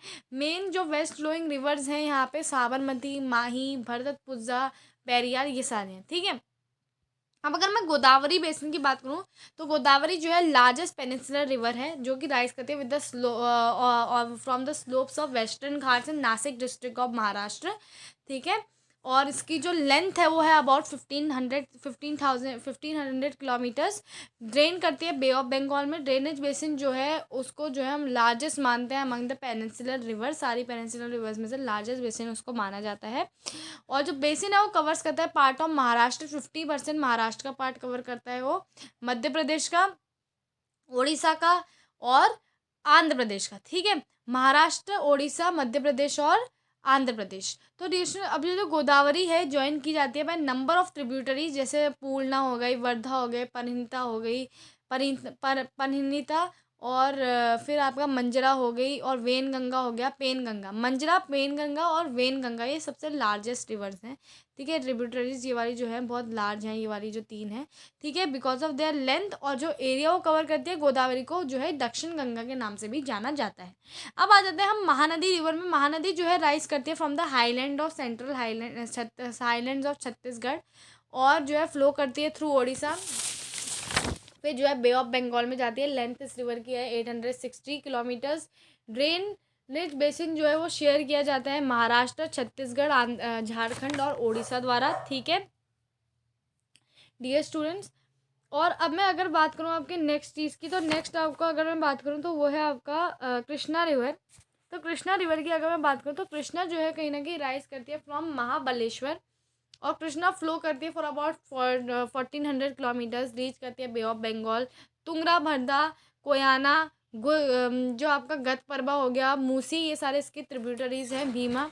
और जो ड्रेनेज बेसिन है वो शेयर किया जाता है बाय महाराष्ट्र, कर्नाटका और आंध्र प्रदेश द्वारा, डियर स्टूडेंट, ठीक है। महाराष्ट्र हो गया, कर्नाटका, आंध्र प्रदेश।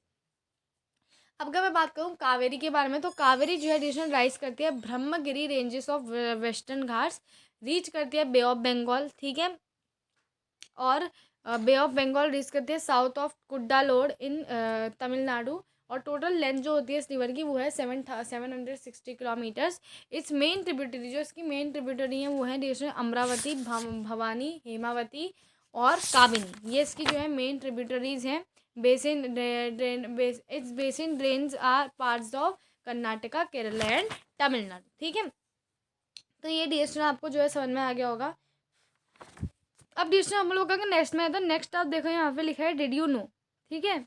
तो डिड यू नो में आपका क्या लिखा है, जो रिवर कावेरी है वो जो है कहीं ना कहीं बिगेस्ट वाटरफॉल इंडिया में बनाती है, ठीक है, जिसको हम लोग कहते हैं शिवा समुद्रम फॉल्स, ठीक है। शिवा समुद्रम फॉल्स बिगेस्ट वाटरफॉल यहाँ पे ये है।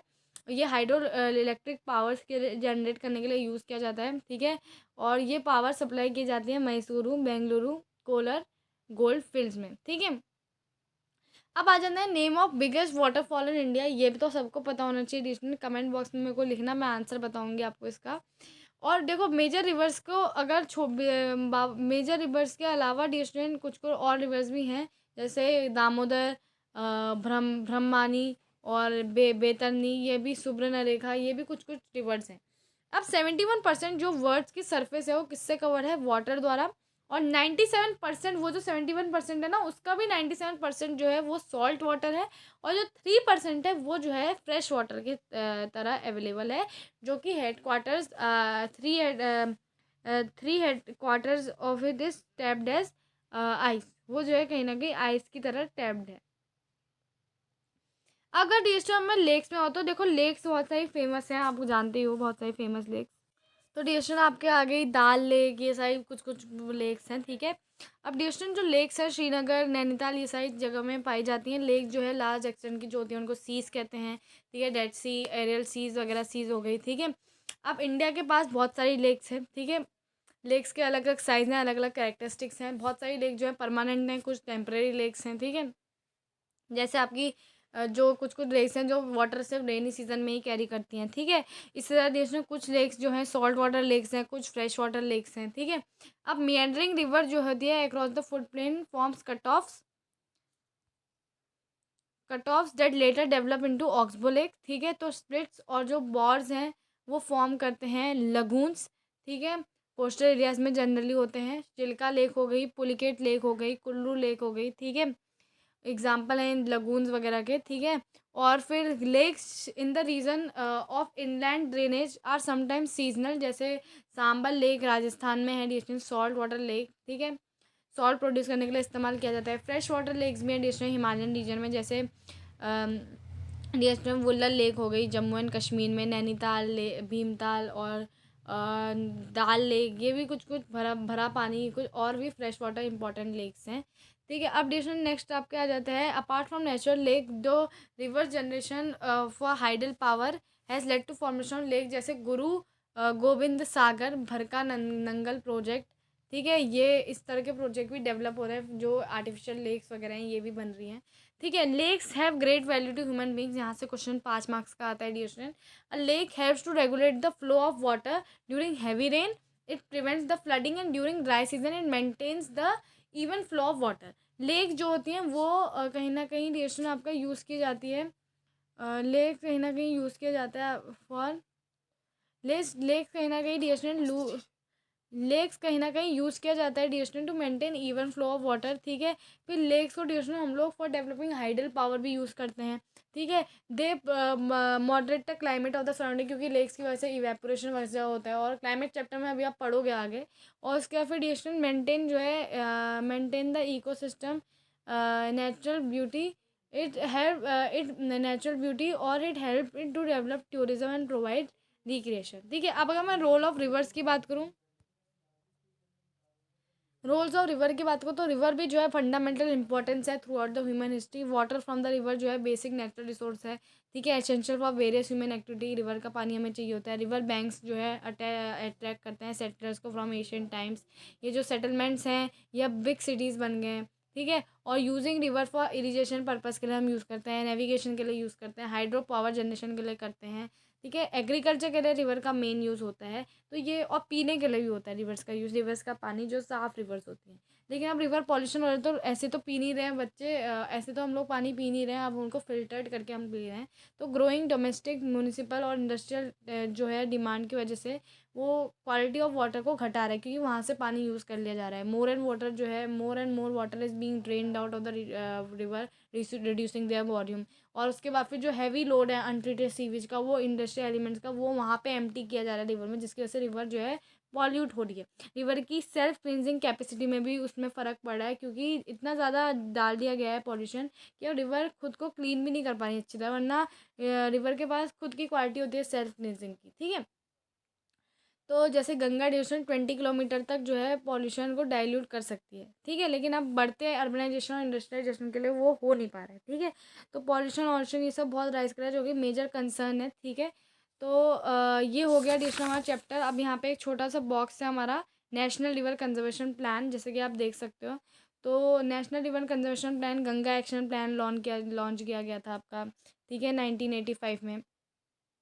इसी तरह नेशनल आपके बहुत सारे और भी कंजर्वेशन प्लान जो है लॉन्च किए गए थे। नेशनल रिवर कंजर्वेशन प्लान जो है एनआरसीपी इन ईयर 1995, ठीक है। ऑब्जेक्टिव ये था कि इम्प्रूव कर सके वाटर की क्वालिटी, और जो वाटर का पॉल्यूशन वगैरह हो सकता है इसको कम से कम किया जाए बाय अमेंडमेंट वर्ड्स, ठीक है। तो आई होप डियर आपको ये समझ में आ गया होगा चैप्टर, बहुत ईजिली, बहुत सिंपल चैप्टर था। अब हम मूव ऑन करते हैं नेक्स्ट चैप्टर में, क्लाइमेट। क्लाइमेट चैप्टर डीएच में हमारे पास यहाँ पे सामने आ चुका है। तो इस क्लाइमेट चैप्टर में काफ़ी सारे सवाल सबसे पहले उठाए कि why do we wear woollen clothes in December, why it is hot and uncomfortable in the month of way, why it rains in June and July. तो ये सारे कुछ कुछ क्वेश्चन इस चैप्टर में उठे थे। अब क्लाइमेट चैप्टर की अगर मैं बात करूँ तो क्लाइमेट रिफर करता है डिएशन sum total of weather conditions over sum total of weather condition और variation over a large area for a long period of time, ठीक है। मतलब एक लंबे समय के लिए एक ही टाइप का वेदर रहता है। और weather refers to the state of atmosphere over an area at any point of time, ठीक है। अब दूसरे एलिमेंट जो है वेदर ऑफ क्लाइमेट के वो जो है सेम है, temperature, atmospheric pressure, wind, humidity, precipitation वगैरह। आपने ऑब्जर्व करा होगा कि वेदर कंडीशन जो है फ्लक्चुएट करती है very often within the day, but there is some common pattern over a few weeks और मंथ्स। जैसे डेज जो है कूल होते हैं, विंडी और काम होते हैं, ठीक है, क्लाउडी होते हैं, ब्राइट होते हैं, वेट और ड्राई होते हैं, ठीक है। On the basis of generalise monthly atmospheric condition, जो ईयर रेडिएशन है वो डिवाइड किया जाता है डिफरेंट सीजन में, जैसे विंटर हो गए, समर हो गए, रेनी सीजन वगैरह में। अब जो वर्ल्ड रेडिएशन वो डिवाइडेड है नंबर ऑफ क्लाइमेटिक रीजन्स में, ठीक है। तो अगर मैं डिस्टेंस क्लाइमेट की बात करूँ तो जैसे इंडिया में जो है मानसून टाइप ऑफ क्लाइमेट है। अब मानसून शब्द की अगर हम बात करें तो मानसून डिराइव है फ्रॉम द अरेबिक वर्ड मौसम, जिसका मतलब होता है सीजन। अगर मैं मानसून की बात करूँ डिस्टेंस, तो मानसून का मतलब होता है seasonal reversal of wind direction during a year. ठीक है। तो अब डिस्टेंस यहाँ पे जो क्लाइमेट है इंडिया का वो डिस्क्राइब है as a monsoon type of climate. ठीक है। तो अब यहाँ पे दो इंपॉर्टेंट एलिमेंट होते हैं। तो पहला है डिस्टेंस टेम्परेचर और पर्सिपिटेशन examine how they very from each other. तो देखो जैसे समर में आपने देखा होगा कि कभी कभार टेम्परेचर 50 डिग्री चले जाता है राजस्थान में, और वहीं पे समर्स में 20 डिग्री होता है पहलगाम जम्मू एंड कश्मीर में। विंटर नाइट में जो है द्रास में जम्मू एंड कश्मीर में जो है एज लो एज टेम्परेचर होता है 45 डिग्री में। वहीं पे त्रिवेंद्रपुरम में जो है टेम्परेचर उस समय जो है 22 डिग्री होता है। इस तरह की चीज़ें आती हैं। उसी में अगर मैं ड्यूरेशन यहाँ पे देखो सर्टेन प्लेसेस में जो है वाइड डिफरेंस होता है डे और नाइट टेम्परेचर में। जैसे थार डेजर्ट में अगर आप देखोगे तो 50 डिग्री जो है दिन में पहुंच जाता है टेम्परेचर, लेकिन रात में उतना ही ठंड भी होती है 15 डिग्री सेल्सियस में। ठीक है। इसी तरह ड्यूरेशन अगर मैं बात करूँ पर्सिपिटेशन की, तो जो पर्सिपिटेशन की अगर मैं बात करूँ ड्यूरेशन, तो यहाँ पे देखो ड्यूरेशन एक लाइन दिया, on the other hand there is hardly any difference in day and night temperature in Andaman and Nicobar island और केरला। देखो बहुत इंपॉर्टेंट है, यहाँ से हमेशा एक बार एक क्वेश्चन आ सकता है आपका कि where there is lowest durational range of climate, तो वो है duration Andaman and Nicobar island या फिर और इन केरला। अगर मैं अब पर्सिपिटेशन की बात करूँ तो जो वेरिएशन है कहीं ना कहीं वो सिर्फ फॉर्म में ही नहीं बट टाइप ऑफ पर्सिपिटेशन में भी है और उसके अमाउंट में भी, तो सीजनल डिस्ट्रीब्यूशन में। तो देखो precipitation mostly in the form of snowfall है ऊपर पार्ट्स ऑफ हिमालयस में। It rains over rest of the countries. ठीक है। अगर मैं एनुअल पर्सिपिटेशन की बात करूँ तो वेरी करता है फ्रॉम 400 सेंटीमीटर इन मेघालय तो लेस देन 10 सेंटीमीटर इन लद्दाख और वेस्टर्न राजस्थान में। ठीक है। मोस्ट ऑफ द कंट्री जो है रिसीव करती है rainfall from June to September. But जो कुछ पार्ट होते हैं जैसे तमिलनाडु कोस्ट के, वो जो है लार्ज प्रोपोर्शन ऑफ रेन जो है उनको मिलती है अक्टूबर और नवंबर के टाइम में। इन जनरल कोस्टल एरियाज जो होते हैं डिस्टेंस वो एक्सपीरियंस करते हैं लेस कॉन्ट्रास्टिंग टेम्परेचर कंडीशन। ठीक है। डिस्टेंस कोस्टल एरियाज क्यों करते हैं, क्योंकि डिस्टेंस वो जो है कहीं ना कहीं उसमें एक फैक्टर होता है, आई विल टेल यू, उसमें जो है मॉडरेटिंग इन्फ्लुएंस होता है सी का, वो हम लोग अभी समझेंगे। ठीक है। तो अब डिस्टेंस हम लोग नेक्स्ट में आते हैं। नेक्स्ट आपका यहाँ पे है कुछ क्वेश्चन जैसे why the houses in Rajasthan have thick and flat roofs. अगर थिक एंड फ्लैट रूफ्स की बात करें आपके कोस्टल एरियाज राजस्थान वगैरह में, तो रीज़न इसलिए होता है क्योंकि वहाँ पे उनको पानी रेन वाटर वगैरह स्टोर भी करना होता है, और दूसरा क्योंकि वहाँ बहुत गर्मी होती है। तो अगर पानी कॉन्स्टेंटली ऊपर रहेगा तो उनको ठंड जो है वहाँ पे होगी, क्योंकि इवेपोरेशन रेट ज़्यादा है, तो इवेपोरेट करेंगे तो नीचे जो सर्फेस है वो कूल होगा। ठीक है। आपने साइंस में ही पढ़ा होगा ये। Why is it that houses in Terai region in Goa and Mangalore have sloping roofs. Sloping roofs बच्चे से इसलिए होती है ताकि जो पानी है वो कलेक्ट ना हो और पानी जो है कॉन्स्टेंटली नीचे जाए, टू प्रोटेक्ट देम फ्रॉम। ठीक है। तो ताकि वो हैवी रेनफॉल कहीं ना कहीं अडेप्ट कर सकें। और why houses in Assam are built on stilt, यानी कि ऊपर क्यों बिल्ट होते हैं, क्योंकि वो फ्लड वाली कंडीशन से अपने आप को प्रोटेक्ट करना चाहते हैं। अब 6 मेजर क्लाइमेटिक कंट्रोल मैं आपको बताने जा रही हूँ। तो सबसे पहले ड्यूरेशन समझो लैटिट्यूड। लैटिट्यूड क्या है ड्यूरेशन, देखो कर्वेचर ऑफ अर्थ की वजह से जो अमाउंट ऑफ सोलर एनर्जी है वो डिफरेंट जगह डिफरेंट रिसीव की जाती है। ठीक है। तो मतलब एक जगह में ज़्यादा है तो वहाँ ज़्यादा गर्मी होगी, एक जगह में कम है तो वहाँ कम गर्मी होगी। ठीक है। यहाँ पे टेम्परेचर डिफरेंस इसी की वजह से आता है। ठीक है। अब लैटिट्यूड की अगर मैं एल्टीट्यूड की अगर मैं बात करूँ तो एल्टीट्यूड मतलब कि अगर आप जितना ज़्यादा ऊपर जाओगे उतनी ज़्यादा ठंड पड़ती जाएगी, सबसे ऊपर पॉइंट में आपकी ठंड ज़्यादा होगी, है ना। तो इसी तरह ड्यूरेशन अगर आप प्रेशर ऑफ विंड सिस्टम की बात करूँ तो प्रेशर ऑफ विंड सिस्टम क्या कहता है, ये बच्चे आपको ध्यान से समझना है। देखो बच्चे, यहाँ पे आपकी पूरी साइकिल क्रिएट होती है। ठीक है। अब देखो यहाँ पे अगर सपोज मान लो मेरा यहाँ पे इस पर्टिकुलर एरिया में लो प्रेशर है, यानी कि यहाँ पे अगर ज़्यादा गर्मी है तो यहाँ पे क्योंकि यहाँ पे जहाँ पे ज़्यादा गर्मी होती है बच्चे वहाँ लो प्रेशर होते हैं। अब वहाँ लो प्रेशर इसलिए है क्योंकि यहाँ की जो सारी गैसेज हैं ऊपर चल जाएंगी ना बेटा, वो हो जाएंगी जो है गर्म हो जाएंगी तो ऊपर चल जाएंगी, जिसकी वजह से यहाँ नीचे लो प्रेशर बन जाएगा, है ना। अब लो प्रेशर बन गया, अब क्योंकि गैसेज ऊपर जा रही हैं, हाइट रीच हो रही है, एल्टीट्यूड इंक्रीज हो रहा है, तो यहाँ पे गैसेज कंडेंस होंगी। ठीक है। कंडेंस होकर गैसेज जो है धीरे धीरे इधर को मूव करेंगी। ठीक है। अब यहाँ पे देखो यहाँ पे भी हाई प्रेशर था, अब यहाँ पे क्योंकि लो प्रेशर है इसका यहाँ सबसे ज़्यादा टेम्परेचर है तो यहाँ पे कम टेम्परेचर होगा, और क्योंकि यहाँ कम टेम्परेचर था तो यहाँ पे आपका हाई प्रेशर था। अब यहाँ की गैसेज ने जब देखा कि भाई यहाँ पे लो प्रेशर वाली जगह खाली हो रही है तो इन्होंने फट से अपनी जो है जगह यहाँ पे मान ली। ठीक है। तो यहाँ पे जो गैसेज क्योंकि लो प्रेशर की गैसेज जो है इवेपोरेट हो गए, कंडेंस होकर ऊपर चले गई थी। अब जो कंडेंस गैसेज है ना ये धीरे धीरे होके यहाँ पे लो हाई प्रेशर वाले एरिया में आ जाएंगी। तो इस तरह ड्यूरेशन कंप्लीट जो साइकिल है ये फॉर्म होती है हाई प्रेशर लो प्रेशर की। अभी मैं इतना ही बताऊंगी क्योंकि वन शॉट चल रहा है। ठीक है। इसी तरह ड्यूरेशन अर्थ में भी क्या होता है, जो अर्थ है, अर्थ में यहाँ पे इक्वेटर में सबसे ज़्यादा गर्मी होगी, है ना, ये तो सबको पता है। अब इक्वेटर में क्या है, इक्वेटर में आपका लो प्रेशर। अब यहाँ पे ट्रॉपिक ऑफ कैप्रिकॉर्न ले लो अब, या ट्रॉपिक ऑफ कैंसर ले लो। अब ट्रॉपिक ऑफ कैंसर और ट्रॉपिक ऑफ कैप्रिकॉर्न में होगा high pressure as compare to equator, है ना, हाई प्रेशर होगा बच्चे। तो हाई प्रेशर होगा तो लो प्रेशर की गैसेस, क्योंकि तो क्या होगा, हाई प्रेशर की गैसेस लो प्रेशर की गैसेस में मूव करेगी ऐसे करके। अब टेढ़ा इसलिए मूव करते हैं कॉरेल्स फोर्स की वजह से, जो कि अभी मैं आगे आपको बताऊंगी। ठीक है, तो आई थिंक आपको समझ में आया होगा। वैसे वन शॉट है इसलिए नहीं आ रहा होगा, लेकिन मैंने क्लाइमेट का एक फुल डिटेल वीडियो बनाया, उसमें आपको समझ में आ जाएगा, तो वो देख के आइएगा। अब अगर मैं दूसरा आपको बताऊँ तो नेक्स्ट है डिस्टेंस फ्रॉम द सी, जो कि आपका मॉडरेटिंग इन्फ्लुएंस होता है सी। तो सी जो है एक्सर्ट करती है moderating influence on the climate. ठीक है, अब कैसे एक्सर्ट करती है ये भी आप ध्यान से समझना डियर स्टूडेंट। देखो क्या होता है, ये देखो, ये आपकी सी है और ये आपका जो है लैंड है, यहाँ पे लैंड है। ठीक है, मतलब वो मान लो, ठीक है, यहाँ पे बीच है, बीच में आए हो आप, तो ये आपका है बीच, यहाँ पे लैंड सैंड है और यहाँ पे आपका लैंड है। ठीक है, तो मैं इसको हाईलाइट भी कर देती हूँ।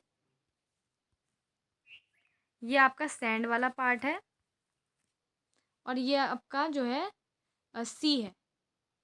क्लियर। अब सी क्या होगा, क्या, ये देखो ध्यान से, बहुत इंपॉर्टेंट है समझना। सी में क्या है, दिन भर क्योंकि सूरज की रोशनी आ रही है, सूरज की धूप का समय है। अब सूरज की जब धूप का समय है तो दिन के टाइम क्या होता है कि जो आपका लैंड है, सैंड तो बेटा क्विकली गर्म हो जाती है, तो दिन के टाइम जो सैंड है वो पूरी गर्म हो गई। तो कहाँ पे हुआ लो प्रेशर, लो प्रेशर आपका बन रहा है सैंड में। ठीक है, हम लो प्रेशर सैंड में बन रहा है। अब सैंड में लो प्रेशर बन रहा है तो सैंड पूरा गर्म हो गया, सैंड की गैसेस भी इवेपोरेट हो रही हैं, यहाँ पे कंडेंस होके आगे जा रही है। और यहाँ पे जो सी है दिन के टाइम में यहाँ पे हाई प्रेशर है, यहाँ पे जो है ये जो है यहाँ को आ रहे हैं, यहाँ को इवेपोरेट होके यहाँ को आ रहे हैं। मतलब यहाँ से जो सी की जो है गैसेस यहाँ पे इवेपोरेट होके आ रही हैं।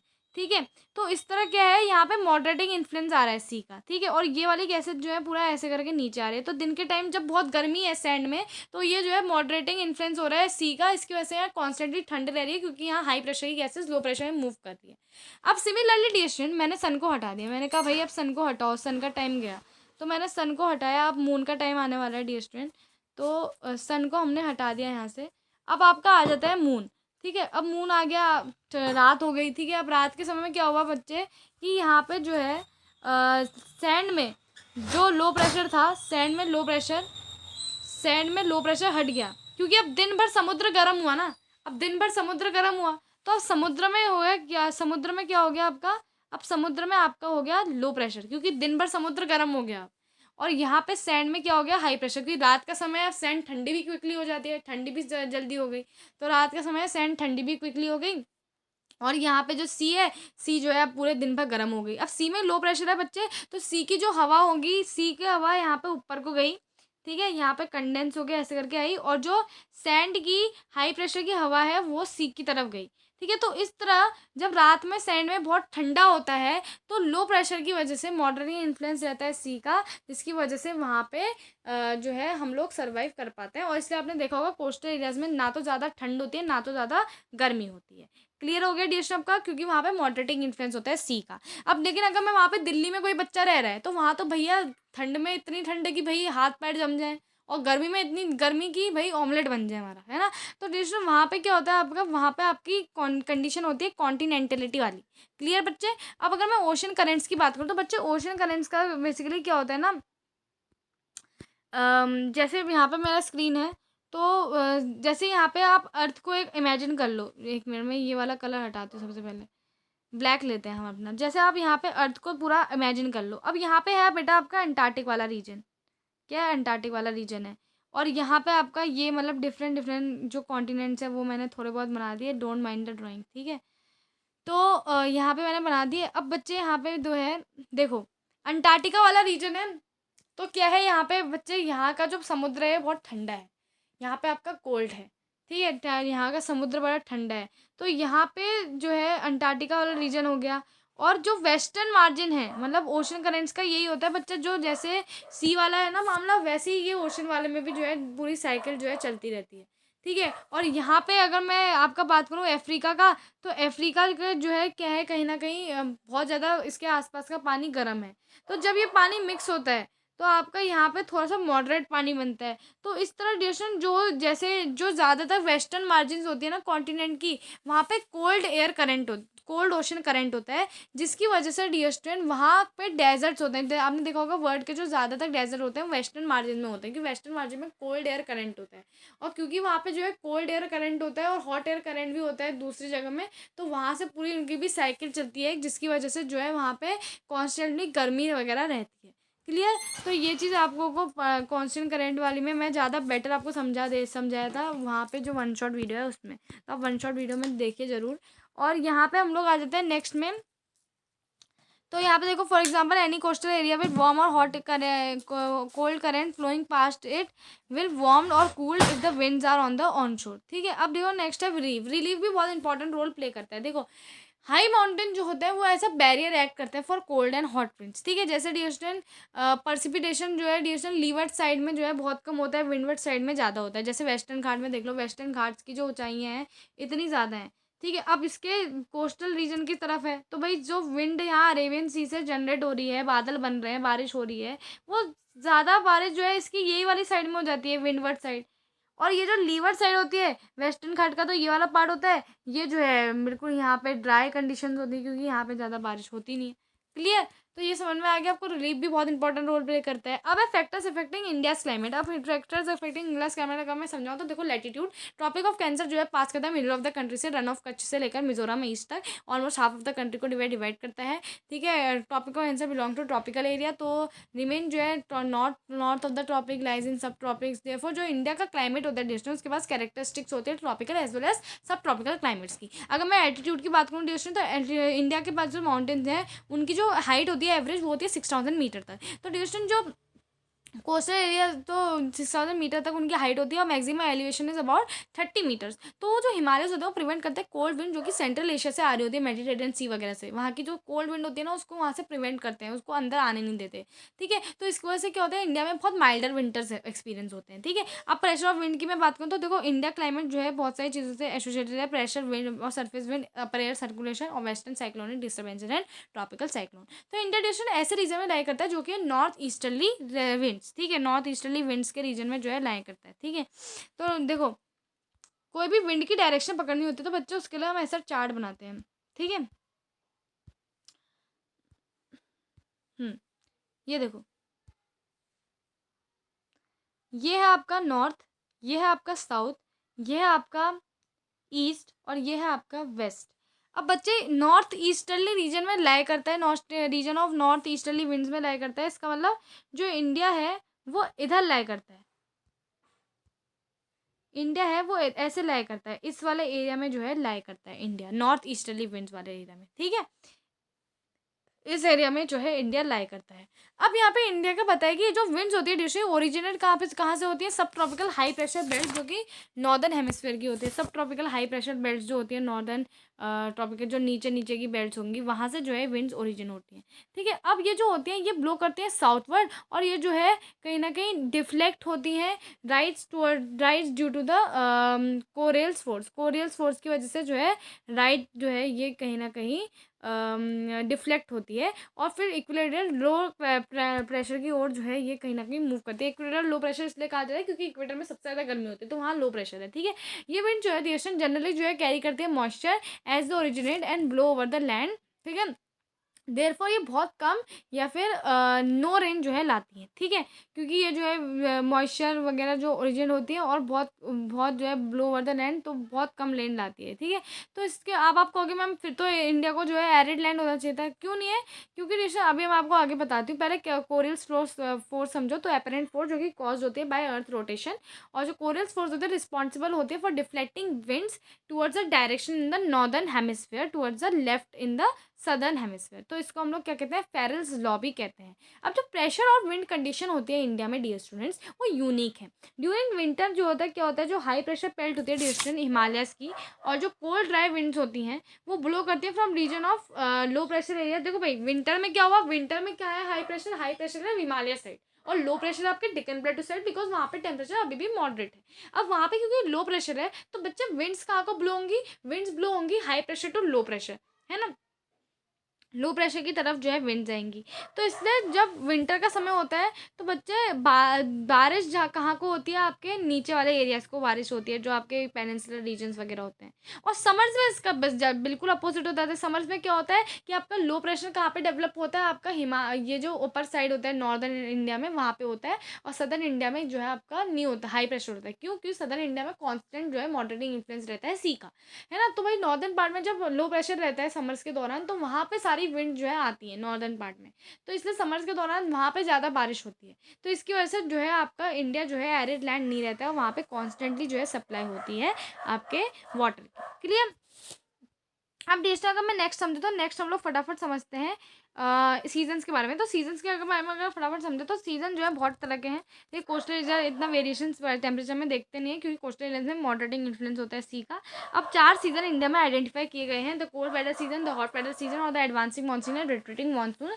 ये जो है 4 सीजन है। अब अगर मैं कोल्ड वेदर सीजन की बात करूँ बच्चे, तो कोल्ड वेदर सीजन जो है कब शुरू होता है? For mid November in northern India and stage till the फरवरी तक जो है रहता है। मिड नवंबर से स्टार्ट हुआ, फरवरी तक रहेगा।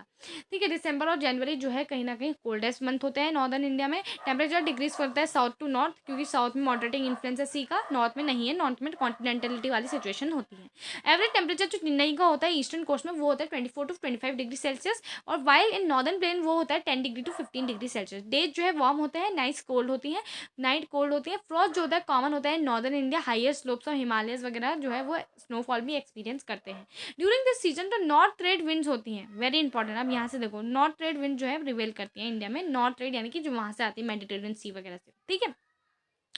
तो अब वो जो है वो ब्लो करती है, अच्छा ब्लो करती है लैंड टू सी वो ब्लो करती हैं। ठीक है। तो इसलिए most of the part in the country there is a dry season, क्योंकि भाई लो प्रेशर कहाँ बन रहा है? लो प्रेशर बन रहा है नॉर्दर्न एरिया में। तो इसलिए वहाँ नॉर्दर्न एरिया में सॉरी हाई प्रेशर बन रहा है विंटर्स के दौरान, और लो प्रेशर बन रहा है सदर्न एरियाज में जो इक्वेटर के करीब है। तो इसकी वजह से क्या होता है बच्चे कि सारी जो विंड्स हैं विंटर के दौरान लैंड टू सी ब्लो करती है, जिसकी वजह से जो बहुत ज़्यादा पार्ट होता है इंडिया का ड्राई सीजन रहता है, क्योंकि कोल्ड पार्ट को कंसिडर नहीं करते ना, अपर पार्ट को कंसिडर कर रहे हैं। ठीक है। तो और सेकंड क्या है बच्चे? सेकंड हमारा ये है कि क्या कहते हैं, वहाँ पे जो है तमिलनाडु के जो है क्या होता है, लेकिन विंड जो है सी टू लैंड ब्लो करती है। ठीक है। सी टू लैंड ब्लो करती है, क्योंकि सी में क्या है, सी में जो है सी टू लैंड जो है ब्लो करती है तमिलनाडु में, एक्सेप्शन क्योंकि तमिलनाडु जो है इक्वेटर के करीब है इसकी वजह से। तो उसमें क्या होता है, कभी कभार तमिलनाडु में जो है बारिश वगैरह आ जाती है। अब नॉर्दर्न पार्ट होता है कंट्री का, वहाँ पे fever high pressure region develop होता है with light winds moving outwards from the area. ये इन्फ्लुएंस होती है बाय द रिलीफ। ये जो विंड्स होती हैं ब्लो करती है from Ganga valley to the west in north west. Weather जो है नॉर्मली क्लियर स्काई होता है, लो टेम्परेचर होता है, लो ह्यूमिडिटी होता है, और फीबल वेरिएबल विंड्स भी होती हैं। क्लियर? अब बच्चे नेक्स्ट में अगर मैं आ जाऊँ तो नेक्स्ट हमारा था characteristics features of cold weather season में हम लोग आ जाते हैं। Characteristic features of cold weather season की अगर मैं बात करूँ तो बच्चे कोल्ड वेदर सीजन में जो है आपका नॉर्दर्न प्लेन्स में आता है इनफ्लो ऑफ साइक्लोनिक डिस्टर्बेंसेज आते हैं, वेस्ट से आते हैं, नॉर्थ वेस्ट से आते हैं। ठीक है। प्रेशर जो है लो प्रेशर ओरिजिन होता है मेडिटेरियन सी में। ठीक है। तो इसकी वजह से क्या होता है, from western and east western Asia and move to India, India की तरफ वो मूव करते हैं। ठीक है। वेस्टर्ली फ्लो में तो मच नीडेड रेनफॉल जो है वो प्लेन्स में करते हैं, स्नोफॉल में भी करते हैं। और जो टोटल अमाउंट ऑफ रेनफॉल होता है उस समय, उसको हम लोग महावत कहते हैं। और importance for cultivation of rabi crops. ठीक है। जैसे जो विंटर की रेन होती है उसको। अब पेनिनसुलर रीजन जो होता है वो इतना वेल डिफाइंड कोल्ड सीजन नहीं है, क्योंकि वहाँ कॉन्स्टेंटली जो है मॉडरेटिंग इन्फ्लुएंस रहता है सी का, मैंने आपको बताई दिया है। अब देखिए यहाँ पे नेक्स्ट आ जाते हैं हम लोग हॉट वेदर सीजन में।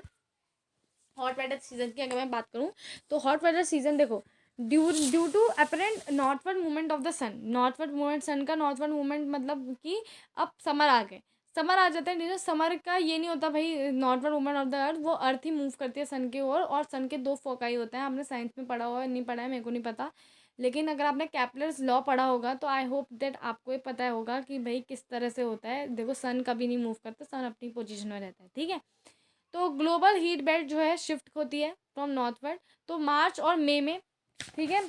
अब डियरेस्ट हॉट वेदर सीजन आ गया इंडिया में, तो इस हीट बेल्ट जो है हम लोग देखते हैं तो मार्च और मई में जो है डिफरेंट लैटिट्यूड में डिफरेंट टेम्परेचर रिकॉर्डिंग्स आती है। तो मार्च में हाईएस्ट टेम्परेचर जो है 38 डिग्री सेल्सियस का रिकॉर्ड हुआ था डिकन प्लेटू में। और अप्रैल में जो टेम्परेचर है गुजरात और मध्य प्रदेश का वो था अराउंड 42 डिग्री सेल्सियस। मई में जो टेम्परेचर था वो था 45 डिग्री सेल्सियस। और जो नॉर्थ वेस्टर्न पार्ट्स है कंट्री के उसमें बहुत कॉमन था। पेनिनसुलर इंडिया में हम लोग टेम्परेचर जो था बहुत लो था, क्योंकि वहाँ पे मॉडरेटिंग इन्फ्लुएंस रहता है ओशन का, इसलिए ड्यूरेशन लो प्रेशर जो जनरेट होता है वो अपर पार्ट नॉर्दर्न रीजन्स में ही होता है इंडिया के।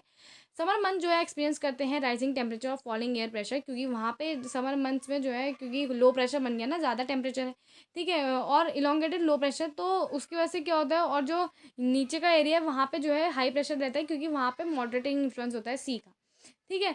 तो अब सर्कुलेशन जो होता है एयर का वो जो है कहाँ पे आने लग जाता है, लो प्रेशर यानी कि नॉर्दर्न की साइड आने लग जाता है। तो स्ट्राइकिंग फीचर जो है हॉट वेदर सीजन वो है लू, जो ये gusty strong gusty hot and dry wind होते हैं जो कि डे में ब्लो करती है from north and north western India, ठीक है, over the north and north western area. तो समटाइम्स ये जो है कंटिन्यू करते हैं टिल लेट इवनिंग, और डायरेक्ट एक्सपोजर इन विंड का फेटल होता है। आपने सुना होगा लू लग गई मतलब बीमार हो जाते हैं, बुखार वगैरह आ जाता है, ठीक है।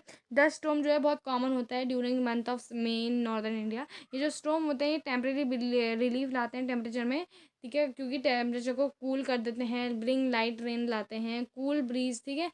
तो इसलिए इस सीज़न को ये सीज़न जो है कहीं ना कहीं लोकलाइज्ड होता है for thunder storm and associated with violent wind और टॉरेंशियल डाउनपोर्स। और ये किससे अकम्पेंड होता है, ये अकम्पेंड होता है विथ हेल। तो वेस्ट बंगाल में इन स्टॉर्म्स को हम लोग क्या कहते हैं, इन स्टॉर्म्स को हम लोग कहते हैं काल बैसाखी। और towards the close of summer season pre monsoon showers specially आते हैं केरला और कर्नाटका साइड में।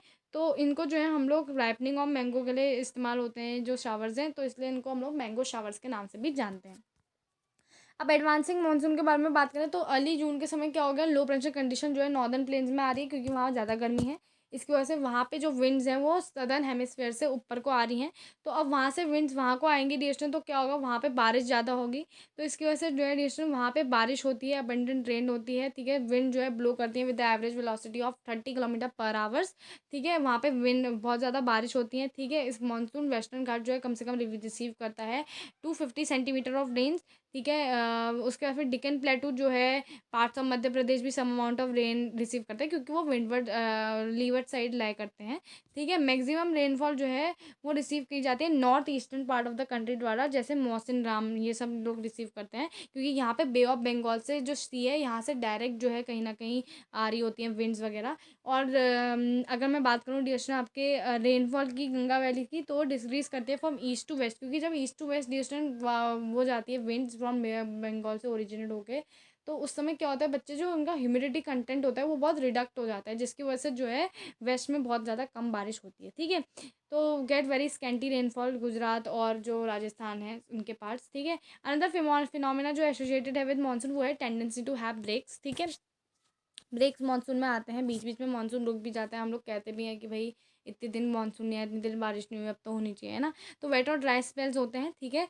तो कभी कभी क्या होता है बच्चे जो ब्रेक्स होते हैं, जैसे distant movement of monsoon trough, for example अगर ट्रफ जो है वो आपका कहीं ना कहीं हिमालय या उस रीजन में है, तो डिस्टेंट वहाँ पे ज़्यादा बारिश होगी। अगर ट्रफ अब प्लेन्स में आ गई तो प्लेन्स में ज़्यादा, यानी कि वो लो प्रेशर जहाँ को शिफ्ट होगा वहाँ को ज़्यादा बारिश होगी, ठीक है। बेसिकली ये होता है। अब डिस्टेंट अगर मैं नेक्स्ट चीज़ में आऊँ, तो नेक्स्ट चीज़ हमारा यहाँ पे आ जाता है रिट्रीटिंग या पोस्ट मानसून में आते हैं हम डायरेक्ट।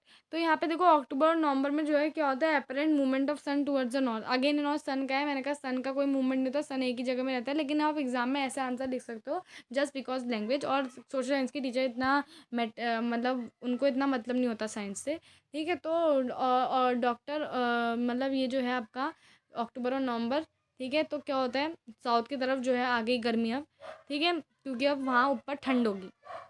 तो अब लो प्रेशर कहाँ पे हो गया, साउथ की तरफ हो गया, नॉर्दर्न प्लेन में वीक हो गया, तो अब साउथ की तरफ जो है विंड अट्रैक्ट होंगी, है ना। तो अब क्या होगा, विंड साउथ की तरफ अट्रैक्ट हो रही है, और जो अट्रैक्ट होते होते भी जब वो नीचे को जाएंगी तो थोड़ा बारिश करके तो जाएंगी। तो मंथ ऑफ नवंबर और अक्टूबर क्या है, ट्रांजिशन है from hot rainy season to dry winter season. तो retreat of monsoon mark by clear sky होती है, हाई राइज इन टेम्परेचर होता है, वाइल टेम्परेचर जो है राइज होता है, नाइट कूल होती हैं, लैंड जो है स्टिल मॉइस्ट है, अगेन ह्यूमिडिटी थोड़ी बहुत है। तो इस ह्यूमिडिटी के चक्कर में ड्यूरेशन क्या होता है, बहुत ऑप्रेसिव जो है क्लाइमेट हो जाता है, वेदर हो जाता है दिन का, जिसको हम लोग कहते हैं अक्टूबर हीट, इस कंडीशन को, ठीक है। तो फिर जो है फिर ठंड आ जाती है पूरी ड्यूरेशन। उसके बाद फिर ड्यूरेशन आपको पता है कि लो प्रेशर जो है कंटिन्यू कंडीशन जो है नॉर्दर्न वेस्टर्न इंडिया में जो है होती हैं, जो वो ट्रांसफ़र हो जाते हैं बे ऑफ बंगाल को, क्योंकि ड्यूरेशन अब वहाँ भी ठंड रहेगी, है ना। तो ये जो शिफ्ट होती है ना एसोसिएटेड, ये जो शिफ्ट एसोसिएटेड होती है लो प्रेशर का from northern western India to Bay of Bengal, है ना। तो ये जो शिफ्ट होती है डिस्ट्रिक्ट, ये एसोसिएटेड होती है with occurrence of cyclone depressions which originate over the Andaman Sea. Andaman Sea में ये होते हैं ओरिजिन, और ये जो साइक्लोन होते हैं जनरली क्रॉस करते हैं eastern coast of India, causing heavy wide spread rain. और ये जो ट्रॉपिकल साइक्लोन्स होते हैं इतने डिस्ट्रक्टिव होते हैं। द थिकली पॉपुलेटेड डेल्टा जो होता है गोदावरी, कृष्णा या कावेरी का, ये फ्रिक्वेंटली इन साइक्लोन द्वारा स्ट्रक किया जाता है, जिससे ग्रेट डैमेज होता है लाइफ और प्रॉपर्टी को। समटाइम्स ये जो साइक्लोन है अराइव कर जाते हैं in the coast of Orissa, West Bengal और बांग्लादेश में भी। तो bulk of rainfall Coromandel coast में जो है डिराइव होती है from this depression and cyclone. Coromandel coast जो नीचे का पार्ट था आपका ईस्टर्न वाले कोस्ट लाइन का, ठीक है। अब डिस्ट्रीब्यूशन ऑफ रेनफॉल में आते हैं। तो रेनफॉल का डिस्ट्रीब्यूशन आपको पता है 400 सेंटीमीटर रेनफॉल जो है एनुअली इंडिया जो है और नॉर्थ कोस्ट और नॉर्थ ईस्टर्न कोस्ट इंडिया का रिसीव करता है। Less than 60 centimetre in western Rajasthan और adjoining part of Gujarat, Haryana और पंजाब, ठीक है। रेनफॉल जो है इक्वली लो है इंटीरियर और डिकन प्लेटू वगैरह में, east of Sahyadris Vindhya range के बगल अगल में भी। और the 1/3 of low precipitation is around Leh Jammu and Kashmir. Rest of the country जो है मॉडरेट रेनफॉल रिसीव करता है। स्नोफॉल रिस्ट्रिक्टेड है हिमालयन रीजन को। Owing to the nature of monsoon, जो एनुअल रेनफॉल होती है वो हाईली वेरिएबल होती है from the year to year. Variability जो है हाई होती है इन region of rainfall such as parts of Rajasthan, Gujarat and leeward side of western Ghats, ठीक है। तो ये सारी चीज़ें होती हैं, ठीक है। अब ड्यूरेशन है कहीं पे, तो ड्यूरेशन इतनी ज़्यादा बारिश हो जाती है जहाँ पे फ्लड ज़्यादा कंडीशन हो जाती है, और कहीं पे इतनी कम होती है कि वहाँ ड्रॉट हो जाता है, ठीक है। अब मानसून ऐसे यूनिफाइंग बॉन्ड देख लेते हैं। तो मानसून ड्यूरेशन हिमालय जो है प्रोटेक्ट करते हैं सब कॉन्टिनेंट को from east extremely cold winds from central Asia. ये इनेबल करता है नॉर्दर्न इंडिया को to have uniformly high temperature as compare to other region on the same altitude. Similarly जो पेनिसुलर प्लेटू है वो under the influence of sea, from the sea side जो है moderate temperature रहता है उसके बाद, क्योंकि मॉडरेटिंग इन्फ्लुएंस रहता है सी का। और यहाँ पे देखो हम, और there are great variation in temperature condition, nevertheless जो यूनिफाइंग इन्फ्लुएंस है मानसून का इंडियन कॉन्टिनेंट वो क्वाइट परसिटेबल है। जैसे सीजनल अल्ट्रेशन होता है विंड का सिस्टम का, and the associated with weather condition जो कि रिदमिक साइकिल प्रोवाइड करवाते हैं। इसलिए ड्यूरेशन इवन अनसर्टेनिटीज़ होती है, रेन और अनइवन डिस्ट्रीब्यूशन होता है बहुत ज़्यादा। Typical uneven distribution are very much typical of monsoon. जो इंडियन लैंडस्केप है, एनिमल लाइफ है, प्लांट लाइफ है, एग्रीकल्चर है, कैलेंडर लाइफ ऑफ पीपल है इंक्लूडिंग फेस्टिवल्स, ये सब जो है इस मानसून के फिनोमेना के अराउंड ही घूमता है, ठीक है। ईयर आफ्टर ईयर, क्योंकि बहुत सारे फेस्टिवल डिस्ट्रिक्ट मानसून में बेस्ड होते हैं। ईयर आफ्टर ईयर जो लोग हैं इंडिया के, वो जो है नॉर्थ टू साउथ जो है, ईस्ट टू वेस्ट जो है, बहुत ज़्यादा वेट करते हैं इस मानसून के अराइवल के लिए, है ना। बारिश कब आएगी हम लोग बोलते भी हैं। और मानसून जो है कि जो विंड्स हैं वो बाइंड करते हैं पूरी कंट्री को विद वाटर, हमें वाटर देती हैं, ठीक है। एग्रीकल्चर एक्टिविटीज़ के लिए हमारे सॉइल को फर्टाइल बनाती हैं। Of river valleys which carry this water also unite together to form single river valley unit, ठीक है। तो ये हमारा चैप्टर हो चुका है एंड यहाँ पे क्लाइमेट भी। अब हम लास्ट चैप्टर की मूव ऑन कर रहे हैं जो कि हमारा पॉपुलेशन। तो यस डियर स्टूडेंट्स, अब हम आ चुके हैं पॉपुलेशन चैप्टर में। तो पॉपुलेशन चैप्टर बहुत सिंपल चैप्टर है आपके क्लास में ही ज्योग्राफी का, ठीक है। इसमें ज़्यादा समझने का है नहीं, सिंपल ही चैप्टर है। तो इसमें अगर डियर स्टूडेंट आप देखोगे तो यहाँ पे जो है बेसिकली आपको पॉपुलेशन के बारे में बताया किस तरह पॉपुलेशन इंक्रीज़ वगैरह चीज़ें हुई है। तो देखो, तो पॉपुलेशन है कंट्री में, ठीक है, हर चीज़ है, लेकिन पॉपुलेशन जो है बहुत ज़्यादा इंपॉर्टेंट है क्योंकि वो ऐसा रिसोर्स हमारे लिए जो है काम कर रही है। इस बार हम पूरी पॉपुलेशन को, इंडिया की पॉपुलेशन को हम लोग समझेंगे, ठीक है। पॉपुलेशन है इसलिए बहुत सारी चीज़ें हैं, पॉपुलेशन है इसलिए आज हम रिसोर्स, कैलेमिटीज़ और डिज़ास्टर को कुछ मीनिंगफुल हैं। अगर पॉपुलेशन नहीं होती तो ये मीनिंगफुल होते ही नहीं, है डिज़ास्टर अपना बार है ना। बट पॉपुलेशन है, पॉपुलेशन को तकलीफ हो रही है, इसलिए डिज़ास्टर और कैलेमिटीज़ के पास कुछ मीनिंग है अपने आप की, है ना। तो अब हम यहाँ पे आ जाते हैं। यहाँ पे हमारे पास है पॉपुलेशन साइज एंड डिस्ट्रीब्यूशन। तो इंडिया की पॉपुलेशन साइज और डिस्ट्रीब्यूशन के बारे में समझते हैं। तो इंडिया की पॉपुलेशन मार्च 2011 में थी 1,210.0 million, which count for 17.5% of world's population. और दीज 1.21 बिलियन पीपल जो थे वो अनइवनली डिस्ट्रीब्यूटेड थे 3.28 मिलियन स्क्वायर किलोमीटर के लैंड में। इसी तरह ये जो लैंड है ये अकाउंट करता है वर्ल्ड का 2.4%। अब 2011 के सेंसस के डेटा जो है कहीं ना कहीं रिवील करता है Uttar Pradesh with the population of 1,199 million most popular state of the India. Uttar Pradesh जो है अकाउंट करता है 16% ऑफ द कंट्रीज पॉपुलेशन। ठीक है, 16% उसमें कंट्रीज़ की पॉपुलेशन को वो जो है कहीं ना कहीं अकाउंट करता है उत्तर प्रदेश। और ऑन द अदर हैंड जो आपका हिमालयन है स्टेट ऑफ सिक्किम, ये इसके पास कहीं ना कहीं पॉपुलेशन है सिर्फ और सिर्फ 0.6%। और लक्षद्वीप के पास है 64,429 पीपल। अब ऑलमोस्ट जो half of the country India की पॉपुलेशन है वो सिर्फ 5 स्टेट्स में रहती है, जैसे उत्तर प्रदेश, आंध्र प्रदेश, वेस्ट बंगाल, महाराष्ट्र और बिहार। ये 5 स्टेट हैं। राजस्थान भले ही जो है एरिया के टर्म से बड़ा हो, लेकिन वहाँ पे सिर्फ और सिर्फ 5.5% of the total population India रहते हैं। अब डिस्कशन नेक्स्ट है, what is the reason of uneven distribution of population in India. इसको भी हम लोग समझेंगे। पहले हम लोग आते हैं इंडिया पॉपुलेशन विद डेंसिटी। तो India population density provide better picture of uneven distribution. तो पॉपुलेशन डेंसिटी जो है कैसे कैलकुलेट की जाती है, distance number of person per unit area, एक यूनिट एरिया में कितने लोग रह रहे हैं उसको हम लोग पॉपुलेशन डेंसिटी कहते हैं। ठीक है, अगर मेरे पास एक यूनिट एरिया है 3.28 मिलियन स्क्वायर किलोमीटर का, तो इस पर्टिकुलर एरिया में कितने लोग जो है रह रहे हैं उसको हम लोग क्या कहते हैं, पॉपुलेशन डेंसिटी कहते हैं। क्लियर, समझ में आ गया आपको। तो population density of India in year 2011 was 382 पर स्क्वायर किलोमीटर्स। ठीक है, density varied from 1102 per square kilometre in Bihar to 17% per square kilometre in Arunachal Pradesh. ठीक है, तो ये थी पॉपुलेशन डेंसिटी। अब अलग अलग प्रदेश की अलग अलग है डिस्ट्रीब्यूशन ऑफ पॉपुलेशन, आप यहाँ पे चार्ट में देख सकते हो। ठीक है, अब डिस्ट्रीब्यूशन नेक्स्ट हमारे पास यहाँ पे आता है, ये देखो यहाँ पे नीचे जो 2 चीज़ें दी है, Telangana become 29 state of India in 2014, ये चीज़ बहुत इंपॉर्टेंट है। और state of Jammu and Kashmir was ये है आपका Jammu and Kashmir was bifurcated into 2 union territories named Jammu and Kashmir and Ladakh on 5 August 2019। अब डिस्कशन देखो, जो आपका स्टेट है विद पॉपुलेशन डेंसिटी और 250% पर स्क्वायर किलोमीटर बिलो, तो कौन कौन से स्टेट है जिनकी डेंसिटी 250% पर स्क्वायर किलोमीटर से भी कम है।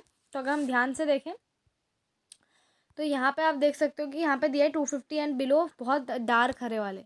तो देखो ये एक हो गया आपका राजस्थान हो गया, उत्तर प्रदेश हो गया, छत्तीसगढ़ हो गया। थोड़ा ऊपर करते हैं,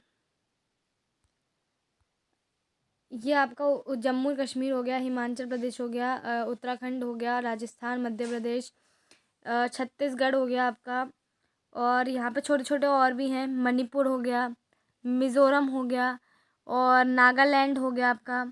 ठीक है, अरुणाचल प्रदेश आपका हो गया और यहाँ पे मेघालय भी आपका जो है हो गया। ठीक है, तो ये है कुछ कुछ स्टेट जिनमें पॉपुलेशन जो है डेंसिटी 250% पर स्क्वायर किलोमीटर से कम है। अब रीज़न क्या है बच्चे, रीज़न इसका सिंपल से है कि रग्ड टेरेन है, अनफेवरेबल क्लाइमेट है, इतना अच्छा क्लाइमेट नहीं है। ठीक है, दूसरा जो है क्या कहते हैं, ये जो है कहीं ना कहीं रिस्पॉन्सिबल है इस इतनी कम डेंसिटी के लिए। अगर स्टेट के नाम लिखने को आता है 2250 से बिलो वाले के लिए, तो हिमाचल प्रदेश, उत्तराखंड, राजस्थान, जम्मू एंड कश्मीर, छत्तीसगढ़, मणिपुर, नागालैंड, मिज़ोरम, बहुत सारे हैं, मेघालय, अरुणाचल प्रदेश। अच्छा, मेघालय, अरुणाचल प्रदेश ये सब हैं, तो मतलब बहुत सारे आपके पास ये स्टेट्स हैं ऐसे वाले। क्लियर। अब बच्चे अगर यहाँ पे हम नेक्स्ट को देखें तो नेक्स्ट आपको दिया है 251 to 500। तो यहाँ पे दिया है Assam is the most peninsular state. ठीक है, and the most of the peninsular state है मॉडरेट पॉपुलेशन डेंसिटी। ठीक है, मॉडरेट यानी कि 251 से लेकर 500 तक की है। और इनका मेन रीज़न क्या है, रॉकी नेचर ऑफ टेरेन, हिली डेसेक्टेड। और डिस्ट्रीब्यूशन नेक्स्ट क्या है, moderate to low rainfall, shallow and less fertile soil, इसकी वजह से यहाँ डेंसिटी इस तरह की है। क्लियर। अब है northern plains and Kerala in south. Northern plains हो गए, केरला हो गए साउथ में, तो इनके पास जो है कहीं ना कहीं पॉपुलेशन डेंसिटी बहुत ज़्यादा है। देखो 1000 एंड एबव, इतना ज़्यादा इनके पास पॉपुलेशन डेंसिटी है। ठीक है, 1000 एंड एबव जो है केरला, उत्तर प्रदेश, 1000 एंड एबव आपके बिहार और वेस्ट बंगाल के पास है। और केरला और जो आपका कहीं ना कहीं उत्तर प्रदेश है बच्चे, उसमें देखो उनकी है 751 से लेकर 1000 तक। क्लियर। तो डियर स्टूडेंट, अगर हम इन स्टेट्स को देखें तो ये हमारी पॉपुलेशन डेंसिटी जो है, ये स्टेट जो केरला है, इनके पास वेरी हाई पॉपुलेशन डेंसिटी है, क्योंकि इनके वहाँ फ्लैट प्लेन्स हैं, फर्टाइल सॉइल्स हैं, अबंडेंट रेनफॉल है। ठीक है। अब डियर 3 स्टेट इस तरह के अगर नाम लिखने को आते हैं तो केरला आ गया आपका, उत्तर प्रदेश हो गया, दिल्ली एनसीआर हो गया, और आपका वेस्ट बंगाल हो गया, बिहार हो गया। मैंने सभी बता दिया। अब आता है पॉपुलेशन ग्रोथ एंड प्रोसेसेस। ठीक है। कभी कभार रीज़न पूछ लेते हैं कि भाई क्यों है वहाँ पे ज़्यादा, क्यों है पॉपुलेशन डेंसिटी, तो रीज़न लिख देना कि भाई वहाँ पे फ्लैट रूफ्स हैं, फर्टाइल सॉइल्स हैं, अबंडेंट रेन है। ठीक है। ये सब रीज़न हो जाएंगे उसके। मॉडरेट डेंसिटी है स्टेट्स असम जैसे में, क्यों है तो रीज़न लिख देना रग्ड टेरेन है। ठीक है।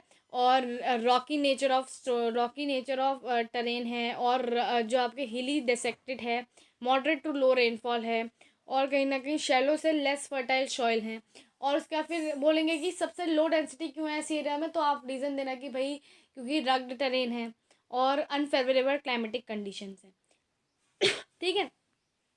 अब पॉपुलेशन ग्रोथ और प्रोसेस चेंज की बात करते हैं। क्लियर। तो पॉपुलेशन ग्रोथ और प्रोसेस चेंज की अगर मैं बात करूँ तो population is a dynamic phenomena, जैसे कि आपको पता है। तो नंबर, डिस्ट्रीब्यूशन, कंपोजिशन जो है कॉन्स्टेंटली चेंज होते रहता है।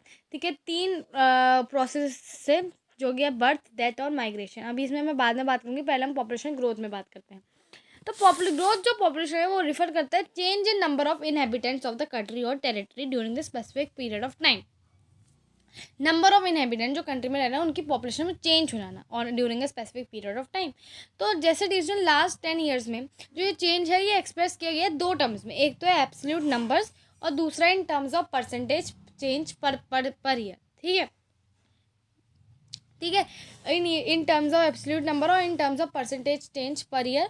तो यहाँ पे देखो, अगर मैं एब्सोल्यूट नंबर्स की बात करूँ तो एडेड ईच ईयर, मतलब absolute numbers added each year to decade to magnitude is the magnitude of increase.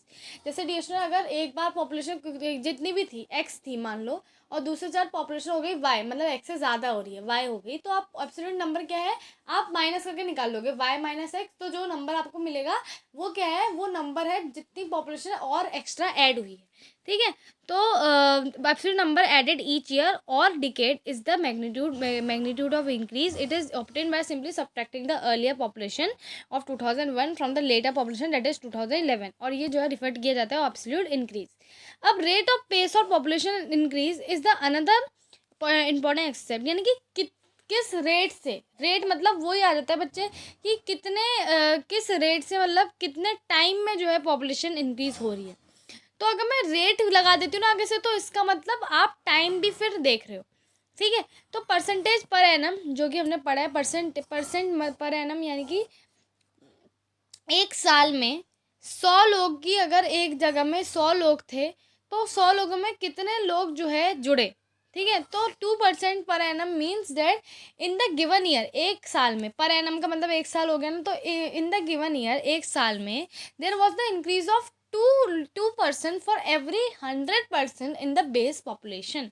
ठीक है। तो इसको हम लोग क्या बोलते हैं, इसको हम लोग बोलते हैं एनुअल ग्रोथ रेट। अब जो इंडिया की पॉपुलेशन है वो जो है स्टेडली इंक्रीज कर रही है from 361 million in 1951 to 1210 million in 2011। Clear. और अभी तो और भी ज़्यादा हो गई है, 1450 मिलियन कुछ।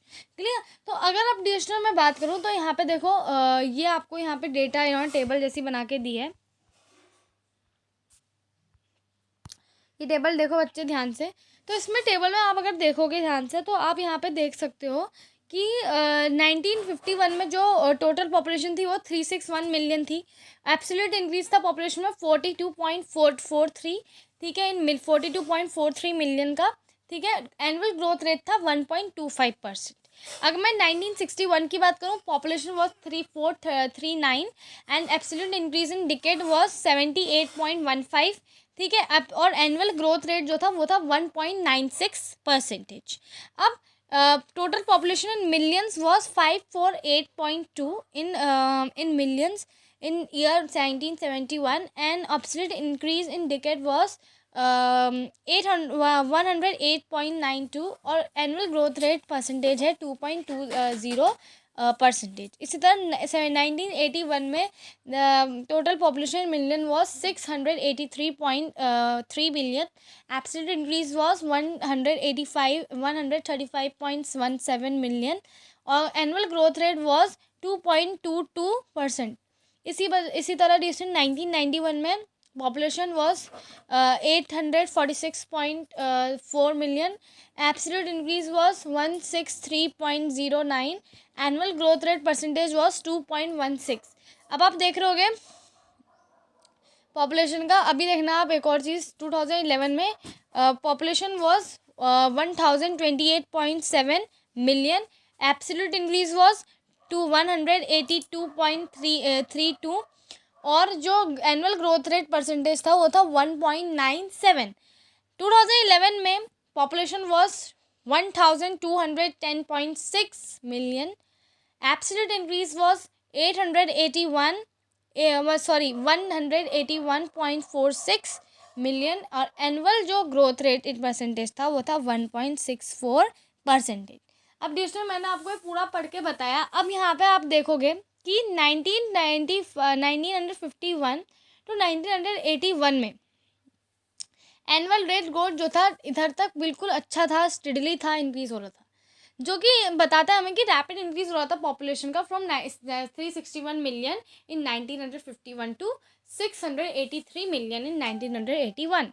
लेकिन 1981 के बाद अगर आप देखोगे बच्चे, तो यहाँ पे आप देखो पॉपुलेशन के जो एनुअल ग्रोथ रेट में डिक्रीज हो रहा है, ठीक है। तो annual rate of growth started decreasing gradually. During this period birth rate जो थे बहुत ज़्यादा गिर गए थे ड्यू टू हेल्थ केयर, यानी कि डिजीज़ फैली थी, पेंडेमिक था कुछ, और still 182 million people were added to the total population, ठीक है। कुछ लेकिन फिर भी जो है डिस्ट्रीब्यूशन कितने लोग जो है जोड़े थे, 182 million people were added in total population in 1990s alone, ठीक है। तो it is essential to realise that India, तो आप देखो यहाँ पे आपको यही फाइंड आउट कह रहे हैं कि reveals that despite being decline in growth rate तो डिक्लाइन हो रहा है, लेकिन number of people is being added every decade is still increasing, steadily increasing, लेकिन हर दिन हर बार, लेकिन जो वो है एनुअल इंक्रीज वो तो हो ही रहा है, लेकिन एनुअल ग्रोथ रेट कम क्यों है? एनुअल ग्रोथ रेट इसलिए कम है क्योंकि एनुअल ग्रोथ रेट आपका, देखो इंक्रीज पॉपुलेशन हो रही है वो अलग बात है, लेकिन रेट ऑफ इंक्रीज बता रहे हैं ना वो, तो मतलब किस रेट से इंक्रीज हो रही है। सपोज मान लो अगर एक साल में 100 लोग, हर 100 लोगों में 2 लोग अगर इंक्रीज हो रहे थे, तो इस साल जो है क्या पता एक ही लोग इंक्रीज हो 100 लोगों में एक गिवन ईयर में, है ना। तो इसकी वजह से एनुअल ग्रोथ रेट में डिडक्शन आया, लेकिन पॉपुलेशन तो फिर भी बढ़ी रही है ना। तो ये है डिएशन आपका, ठीक है। अब डिएशन, क्योंकि एनुअल ग्रोथ रेट डिएशन आपका कहीं ना कहीं बताता है रेट ऑफ एनुअल रेट, किस रेट से ग्रो हो रही है, ठीक है, रेट बताते हैं, है ना। तो ये आपको ध्यान रखना है। अब नेक्स्ट है सिंस, अच्छा यहाँ पे हो गया डिएशन आपका। नेक्स्ट आपका है, it is essential to realise that India जो है बहुत लार्ज पॉपुलेशन है with a low annual rate, ठीक है। तो यहाँ पे जो है बहुत ज़्यादा बड़ी पॉपुलेशन है, तो इससे लार्ज एब्सोल्यूट इंक्रीज आता है, ठीक है, बिलियन ऑफ पीपल में, ठीक है। तो अगर हम लोग जो है मोर बिलियन पीपल अगर हम लोग इंक्रीज़ करते हैं, इवन लोअर रेट, अगर हम लोग पॉपुलेशन में सपोज लोअर रेट से इंक्रीज़ हो रही है, लेकिन उसका एब्सोल्यूट इंक्रीज तो आएगा ही डिकेड में, मिलियन में, लेकिन एनुअल ग्रोथ रेट उसका कम हो सकता है, क्योंकि पिछली बार अगर शायद 2 लोग इंक्रीज होंगे तो इस साल सिर्फ एक ही हो रहा है ना, तो उसमें चेंज आ सकता है, ठीक है। तो नेक्स्ट है डिएशन आपका, नेक्स्ट हम लोग अब समझेंगे डियर स्टूडेंट की प्रोसेस ऑफ पॉपुलेशन ग्रोथ, और ये जो है आपका ये कॉन्सेप्ट और समझेंगे हम लोग process of population change and growth. तो डियर स्टूडेंट देखो 3 मेन चीज़ हैं आपके जिससे पॉपुलेशन में चेंज आता है, बर्थ रेट, डेथ रेट और माइग्रेशन। तो natural increase in number of population difference, natural increase of population is the difference between birth rate and death rate, ठीक है। अगर डियर स्टूडेंट आपके जो बर्थ रेट हैं वो डेथ रेट से ज़्यादा होंगे तो इसका मतलब पॉपुलेशन इंक्रीज होगी, और अगर डेथ रेट बर्थ रेट से ज़्यादा होंगे तो पॉपुलेशन जो है आपकी डिक्रीज होगी। तो बर्थ रेट क्या है? बर्थ रेट है number of live birth per 1000 person in year. It is the major component of growth because in India birth rate have always been higher than the death rate. Clear? अब next क्या है? Next है death rate. Death rate is the number of death per 1000 years person in a year. This is the main cause of rate of growth in Indian population has been the main cause of rate of growth of Indian population has been the rapid decline of death rate. अब 1980 में question क्या होता था, जो high birth rate थे और declining death rate थे, तो उससे जो है लार्ज जो है डिफरेंस आता था between birth rate and death rate, resulting in higher population. लेकिन 1981 से जो है बर्थ रेट जो है रिड्यूस हुआ, जिसकी वजह से पॉपुलेशन जो है डिक्लाइन होनी स्टार्ट हो गई। ठीक है, नेक्स्ट है डिएस्टर आपका, तो क्या रीज़न हो सकते हैं ये डिक्लाइन होने के, जो ये है birth rate. The reason can be poor health facilities, ठीक है, जिसकी वजह से डिएस्टर आपके डेथ रेट जो है कहीं ना कहीं इंक्रीज़ हो गए थे, बर्थ रेट बच्चे जो है पैदा होते ही मर जा रहे थे, पुअर हेल्थ कंडीशन थी और बहुत सारी पेंडेमिक वगैरह की सिचुएशन भी थी। ठीक है, अगर मैं अब थर्ड कंपोनेंट की बात करूँ पॉपुलेशन चेंज का, तो वो है माइग्रेशन। माइग्रेशन क्या है, मूवमेंट एंड पीपल का अक्रॉस रीजन्स एंड टेरिटरी। ठीक है, तो migration can be internal with in the country, यानी कि आप एक स्टेट से दूसरे स्टेट में जा रहे हो, और इंटरनेशनल यानी कि आप एक कंट्री से दूसरी कंट्री जा रहे हो। तो इंटरनल माइग्रेशन तो change does not change the side of the population, size of the population, अगर पूरी कंट्री का एज अ होल देखें, लेकिन कहीं ना कहीं डिस्ट्रीब्यूशन ऑफ पॉपुलेशन हर एक स्टेट में जो है वो चेंज ज़रूर करता है। माइग्रेशन ड्यूरेशन में बहुत इंपॉर्टेंट रोल प्ले करता है in changing the composition and distribution of the population. ठीक है, अब ड्यूरेशन इन इंडिया जो माइग्रेशन है वो have been from rural to urban area because of push factors. अब ये पुश फैक्टर्स क्या है, पुश फैक्टर्स ड्यूरेशन है कि भाई कोई इंसान अगर माइग्रेट कर रहा है रूरल से अर्बन एरिया, तो क्या रीज़न हो सकते हैं। पुश फैक्टर एंड ड्यूरेशन आपके कि लैक ऑफ जॉब्स है, गांव में जॉब्स की कमी है, लैक ऑफ फैसिलिटीज़ है, लैक ऑफ इंफ्रास्ट्रक्चर है, रेस्टलेसनेस है, रिटायरमेंट का वहाँ पे प्लानिंग नहीं है, और उसका फिर नेचुरल डिज़ास्टर वगैरह के प्रोन एरिया हैं तो इसलिए दिक्कत है, तो इसलिए लोग रूरल से अर्बन आ रहे हैं। अब these are the adverse condition of poverty and unemployment in rural area and the pull of the city. City से pull of the city, यानी कि सिटी कहीं ना कहीं पुल फैक्टर्स क्या हो जाएंगे कि भाई आपके housing, health care conditions, peace और ग्रीनरी हो गए, एजुकेशन और ह्यूज वेजेस और रिक्रिएशन, बेटर इंफ्रास्ट्रक्चर, ये सारी चीज़ें आपकी हो जाती हैं। क्लियर, तो अर्बन पॉपुलेशन इंक्रीज फ्रॉम,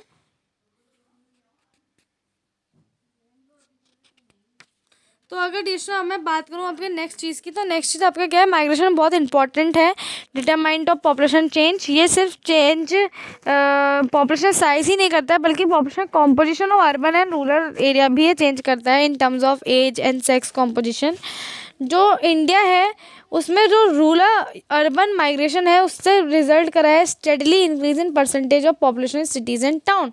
तो urban population has been increase from 17.29% from 1951 to 31.80% in 2011।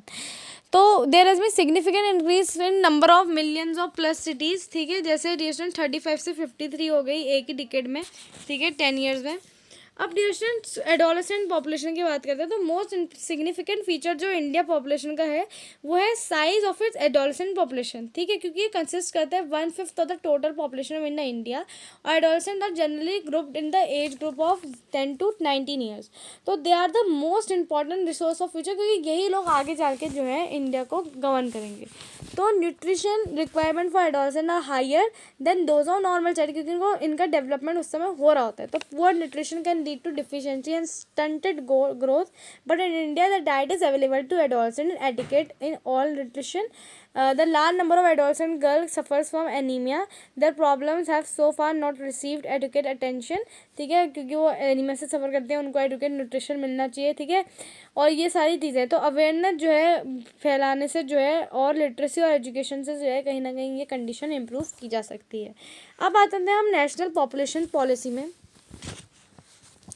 तो recognising that planning of family could improve the individual health and welfare of the government of India initiated the comprehensive family planning program in 1952। और जो family welfare programme है वो इसलिए बनाया गया था to promote responsible and planned parenthood on voluntary basis. The national population policy है NPP in 2000 is a culmination of years of planned effort, यानी कि कॉम्बिनेशन है पूरे बहुत सालों तक बहुत प्लान्ड एफर्ट करे, मैंने बहुत सारी चीज़ें प्लान करी। और एनपीपी जो है आपकी नेशनल पॉपुलेशन पॉलिसी 2000, वो प्रोवाइड करती है policy framework for imparting free and compulsory education up to class 14 at the age of the age, reducing infant mortality rate below 30%, ठीक है, 1000 लाइव बर्थ, ठीक है, 30 पर 1000 लाइव बर्थ, और achieving universal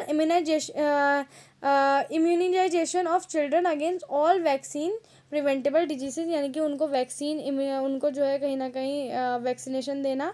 promoting delayed marriage for girls and making family welfare a family centred programme.